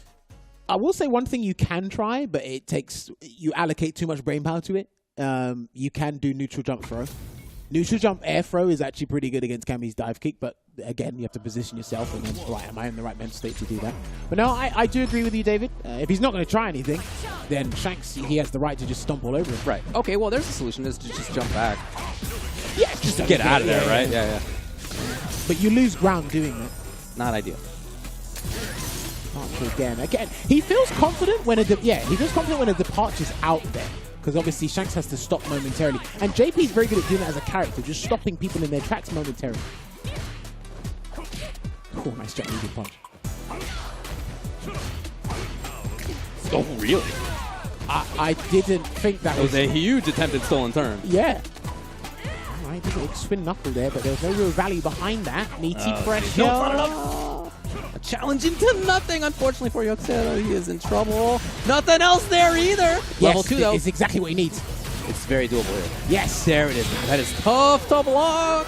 And this is it, right? Because when you have less than 2 bars, you're going to DP or drive reverse, which takes 2 bars. So you put yourself in burnout for me, or do you let me do the mix-up for it? So I love that scenario with the level 2. Pressure being applied here. These guys are fighting to try and get as much drive gauge from the other guy as possible here. That was definitely an accident. Get him? No, not quite. He wants a tick throw. This is getting a little bit scrambly here. It is, yeah. Jumps out. Here's the parry. He wanted that earlier. This time it does. Oh, my goodness. He wanted the optimal conversion. I think that was a trial combo, but it's too far to get the stand median kick. Good damage there for Joxero. That's going to be a conversion as well, David. Is he dead? No, okay. I love the walk. Yeah. Okay, yeah. Not enough life to just hold parry. What he's done really well, and he does it before the first goes, when you activate on block, you can actually micro-walk and grab before the parry activates. You get your 20%, but that's it. That's the maximum you're getting, 20% from the animation, right? But he's always finding the gap to get the grab. in the level 2 mix-up here. So Joxero's actually been very good at doing that. Okay. He can turn this around. He can definitely turn all of this around. Great position. That's going to convert as well. Shanks tried to press a button. Nope. Okay, right into the mix yet again. Still stuck there. That throw. You can win this, David. What a huge turnaround this could be. Burned out JP. Level 1. Yeah, I think Joxero's waiting for the DI, not anything else. What the patience is so small. Oh, finally the spin. And this should do it. He's got a drive rush cancel. Yeah, he's got enough. Double roundhouse. And that combo only had one more move or one more juggle point there. And Shanks puts himself a match point. We may actually see him in the top 8 here. That round itself was just a huge turnaround. Good punish. That was the best punish. Linkexelo. Back to where Joxero wants to be. Chasing. I like that. He done that against Lionheart before and it was working. All right, Shanks. Right back to the well. Here we go. Right. Smartly not with that last cancel there because it wasn't going to kill. Keep the bar. It's fine. Well, this is guess for game. Yeah, exactly. Yeah, this is guess for game. Yeah, What's he going to do? Grapple kill. Ooh. You forgot the active frames they had. God, that is 20 active Oh frames. my word! Wait, no, he's not dead. Okay, he's not dead, but he's expedited the recovery process, and you know what? He just has to wait. Yeah, Shanks is going to be burned. I actually think he just has to wait. Yeah, Shanks is in terrible trouble right here. God, it's the overhead one, and it's match point for both. Damn, is that how you lose? Before the animation? That was crazy. Oh man, that was nuts. Big whiff of roundhouse, not whiff punish. Sometimes Getting started is so important here. Neither one wanted to make the bad bet. Well, if you live by amnesia, you might die by amnesia as well. So Jumping out. Oh, it just happens to work out for Joxero. Here he comes. Tried to get the anti. I mean, the idea made sense, but he just didn't quite get the right spot. Just like that, it's Shanks. Here it comes. He can't throw loop him. Yeah, he's got to be a bit more patient here, Joxero, but the jumps might be piled on here. Speaking of the devil, good anti there from Shanks. He's got to respect those dive kicks. They're coming in full force. Oh no, so close. Only medium kick? Not what you wanted there. Shanks, what's he waiting for? Another jump opportunity. Goes in low. He gets the full conversion. He gets there finally! In what will be the last round. Parry, amnesia. What's the mix-up going to be from this? Not a whole lot at all. Shanks is now in the corner. There he goes. Shanks will be the final person to make top 8 here at CPT France, Spain, Portugal. And what was brilliant about that last interaction there is, depending on who you ask, that probably is the most optimal way to punish amnesia. Wait for it, they spend 2 bars, you're guaranteed to take off an extra bar and a half with the punish counter DI. So no, again, unfortunate there for Joxero, another 2-1 against a formidable Cami player, picking up pace in that there. From hesitance, turned confidence. But was it too little, too late there? Again, Shanks looked a little bit shaky at the start, but then supreme confidence came through. And I love the layers he had with the aerial approach with Cami's gameplay as well. But then Joxero, again, be more confident with the parry attempts, with his departure gameplay as well. And obviously when we did see the level 3, the CA animation, we're just like, okay, now you just got to wait because you basically won the game here. And I think, yeah, in those rounds like that, what do you do? Trapped in the corner? You can... Level 1 is the only option, right? Are you going to be ready to be input in that? Of course. That is the difficulty of it, naturally. So Shanks, again, moves forward. It's a tough result for Joxero, who, again, came into winner's side, top 16, had 2 close matches, both 2 games to 1, and neither one worked out in his favor. Shout out to him, but it's not going to be enough to make top 8 tomorrow. It might not be a win for Joxero, but it is a win for Spain indeed. They will have some Spanish representation in the top 8 tomorrow. But yes, that closes out our top 16 today. Again, it was great to see more Portuguese representation, more Spanish representation as well. But again, France showing you why they're one of the superpowers of the European region there, because again, these guys are coming out in full force, and there will be someone qualifying. It could be from France, it could be Shanks, who knows? Don't want to spoil anything. We'll figure that out tomorrow. We don't know in advance. Are you implying we know in advance to spoil it? That's right, we know it. We'll find out tomorrow. There's a lot more to figure out still in the CPT. Although we've had a lot of them already, there are still more. We're not done. In fact, coming up pretty soon is going to be UK Ireland. Registration is closing very soon. That is in a day and a half, folks, when that registration closes. So if you'd like to play, well, not a whole lot of time left to register. Get signing up. Get in there. There's a couple of names I haven't seen on that list yet. Yeah? Okay. And if I don't see your name on that list, the disappointment. Unless you have a legitimate reason, then I'll be pretty disappointed. So please get signing up. This is going to be a CPT you don't want to miss, especially with the quotes from the players. Do not miss this, please. That's definitely going to be fun to watch too, not just to play in, I'm sure, but also just going to be fun to watch for everybody else. Again, though, that's not the final one. On January 6th, we're going to have CPT Japan. You might have seen that, unfortunately, the previous CPT Japan had to be postponed due to some issues. So on January 6th is where it's been rescheduled. Registration's open for that now. Then, to a week after that, is going to be US, Canada, East, which was moved from before. So if you are from that region and you had previously thought that you were going to play a week earlier, well, now it's January 13th, so please keep an eye on that. Again, registration is open. These are some cool ones, man. Each of those regions, UK, Ireland, Japan, and US, Canada, East, come on. Those are three of the most interesting to watch in the world. It's going to be a blast. Dude, again, mark down your calendars. Hopefully the rescheduling of dates hasn't disrupted anyone's schedule in their actual lives here, but hopefully you can join us here on twitch.tv/Capcom Fighters and enjoy some high-level action here as we close it out. But I believe it's my favorite time of the show now. Yeah, are we going to get Kilzyou? Or I'm wondering how you pronounce it. Maybe. What would you say? What would you say we're going to get after this? My sheet says it's Chipotle unwrapped, so I'm not going to give him that. What are you going to... I'm not going to pronounce it. It's going to be Chipotle wrapped after this. We're going to recap the top 16 and go over some little predictions of the top 8. So, hey, give us 5 minutes. We'll be back with you very shortly. You're really making all of this by hand. Oh yeah. The avocados are hand mashed, the chips are hand tossed, and everything is made fresh. You make it fresh every day? Yes, every day. The Chipotle way is we make it fresh every day. Sounds delicious. I present the Hunter from Komura.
Objection!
ain't seen nothing, I just barely scratch the surface. Throw me in the rain, let me do my thing. That they hit me down, fight through the pain when I'm in the zone. I ain't never say much, but you see me up top. You see my numbers healthy, the pressure don't stop. Until I'm in the top, see the bottom seeds watch. They don't want to see me flop, but I'm stepping on them, watch, let them watch. Born ready to Capcom Pro Tour, France, Spain, Portugal has been unwrapped. So we have made our way into the top 8 now. Having I don't watched like how close top 16 all day. Yeah? He inspected ours. Smells great. Smells great. Thanks a lot. Ultra David here with Jammers. Thanks a lot for watching the matches earlier. We had a bunch of good ones. We had a lot of close ones. Sometimes in this tournament, sometimes in any tournament, you have 2-0s, blow-ups. This was a ton of very close 2-1s. A lot of these matches ended in their very final round even. So a lot of fun to watch from that respect. We can go check out the bracket. I mean, ideally, that's what you'd want as a commentator. Oh, it's been a blast. Game, as somebody game, watching, somebody round. commentating. Yeah, for sure. For sure. It was really cool. Even just starting at Lionheart versus Joxero was that way. It was very close. Kilzyou, Linkexelo, it was the same thing. Those were very close, interesting matches all the way through. But as you can see, top 8 is on the right there. Any of these on the left, on these top 16, really stand out to you? I'd probably say Kilzyou, Linkexelo, just because obviously you got introduced. That was the opener to watching you see Drive Rush cancel into overhead working in abundance. Really well there. I think Yamcha had a slither of hope against Mr. Crimson, but I do think Mr. Crimson, how he's able to bounce back from being galvanized in certain scenarios is pretty cool. I mean, he had the biggest win of anybody in that winner. So I was the only person with a 2-0. He had, although you're right, in that second game, it could have gone either way. It was close. Nevertheless, Crimson had the sort of biggest win to make his way into the top 8 winner side. And I do feel sometimes with Crimson, he knows that, okay, I got a little bit lucky. And sometimes that stroke of luck you need, if you can't take it, you're probably not going to get another chance again. And we kind of saw it after that, which is unfortunate for Yamcha. And then we got to drop down and look at the top 16 losers side, because there were some actually pretty decent matches here as well. Akainu actually had a favorable path. Ken and Manon. Okay, fair enough. I think it was favorable for Gal there as well. Yeah, that makes sense. And then making his way to the top 8. RMK Fast, dominant performance, did not lose a game in today's top 16 losers side, beating TKR 2-0. Kuongster as well with the turnaround. I love the strategies he's been implementing with that level 2 and just his elusiveness with Blanca as well, really living up to the character's name despite not liking him. That was pretty funny. So then you see him there. And of course, Samuel coming here for some practice. Didn't go as far as probably he wanted to. He probably wanted to get into the money, but it's completely fine if you don't, because he gets as much intel as possibly can. Tomoe, I really like Tomoe entering today. Yeah, agreed. 16 years of age, JP, really had some cool moments there. Unfortunately, couldn't progress through further. But then Linkexelo made amends in the jury matchup there. Fell asleep at the wheel against Kilzyou. That's probably to how often he plays him, and probably just couldn't remember some of the tactics he employs at that point. Then he made amends against Samel there. And of course, Shanks, 2-1 against Alphen, 2-1s against Joxero, fellow Spaniard. So that was pretty nail-biting for Shanks in both games, because you have to, you drop a game at one point to get the necessary information to kind of adjust. And go through, pull through. So the only Spanish player to make the top 8, only player, not from France, to make the top 8. We can take a look at what we're going to see tomorrow. We'll briefly introduce that to you. Lionheart versus Kilzyou, France versus France. Kusanagi versus Crimson, France versus France. Linkexelo versus Shanks, that's France versus Spain. And then Fast versus Akainu, again, 2 French players to round it out. Anything here really jump out to you that you're looking forward to? Kusanagi versus Crimson. I'm pretty sure they faced each other at UFA. I need to double check the bracket on that regard, so that'll be interesting. Shanks versus Linkexelo, because ideally, Shanks could, if Shanks beats Linkexelo and Kusanagi loses to Crimson, he'll have a double loop. Okay. I think he actually does fairly well. Okay, he can, This is me personally. Because again, I'm only looking at it from the lens of, how I've seen you perform in your respective World Warrior. And I said this about EUS and Germany. Those guys are in their separate World Warriors, but what happens when you combine the two? You're familiar with the character, are you familiar with the matchup? Right. So I reckon if he does well against Linkexelo, you go upper tier, which I do think Kusanagi is slightly better than Linkexelo. But if he could have a Luke-orientated path. Interesting. So we could actually see him in the losers semi-final, and I think that's as far Would as. be cool. I think that's as far as no. Vegapatch made it to the losers final, came third. I think that's the best a Spaniard has made in the top 8 for this region. Interesting. Akainu as well. I think Akainu has a pretty decent run. Okay. But this is me thinking if Kilzyou beats Lionheart and Akainu beats RMK Fast, we could see a Shanks versus Akainu losers semi-final. Again, this is just my early prediction. When I get back to my hotel room and actually do my notes properly and see how this pans out. We'll talk a lot more about it tomorrow, of course. But that's how it is for today. We've made our way into the top 8. Thanks for watching, everybody. Of course, we'll be back tomorrow at the same time to see who qualifies for Capcom Cup from France, Spain, and Portugal.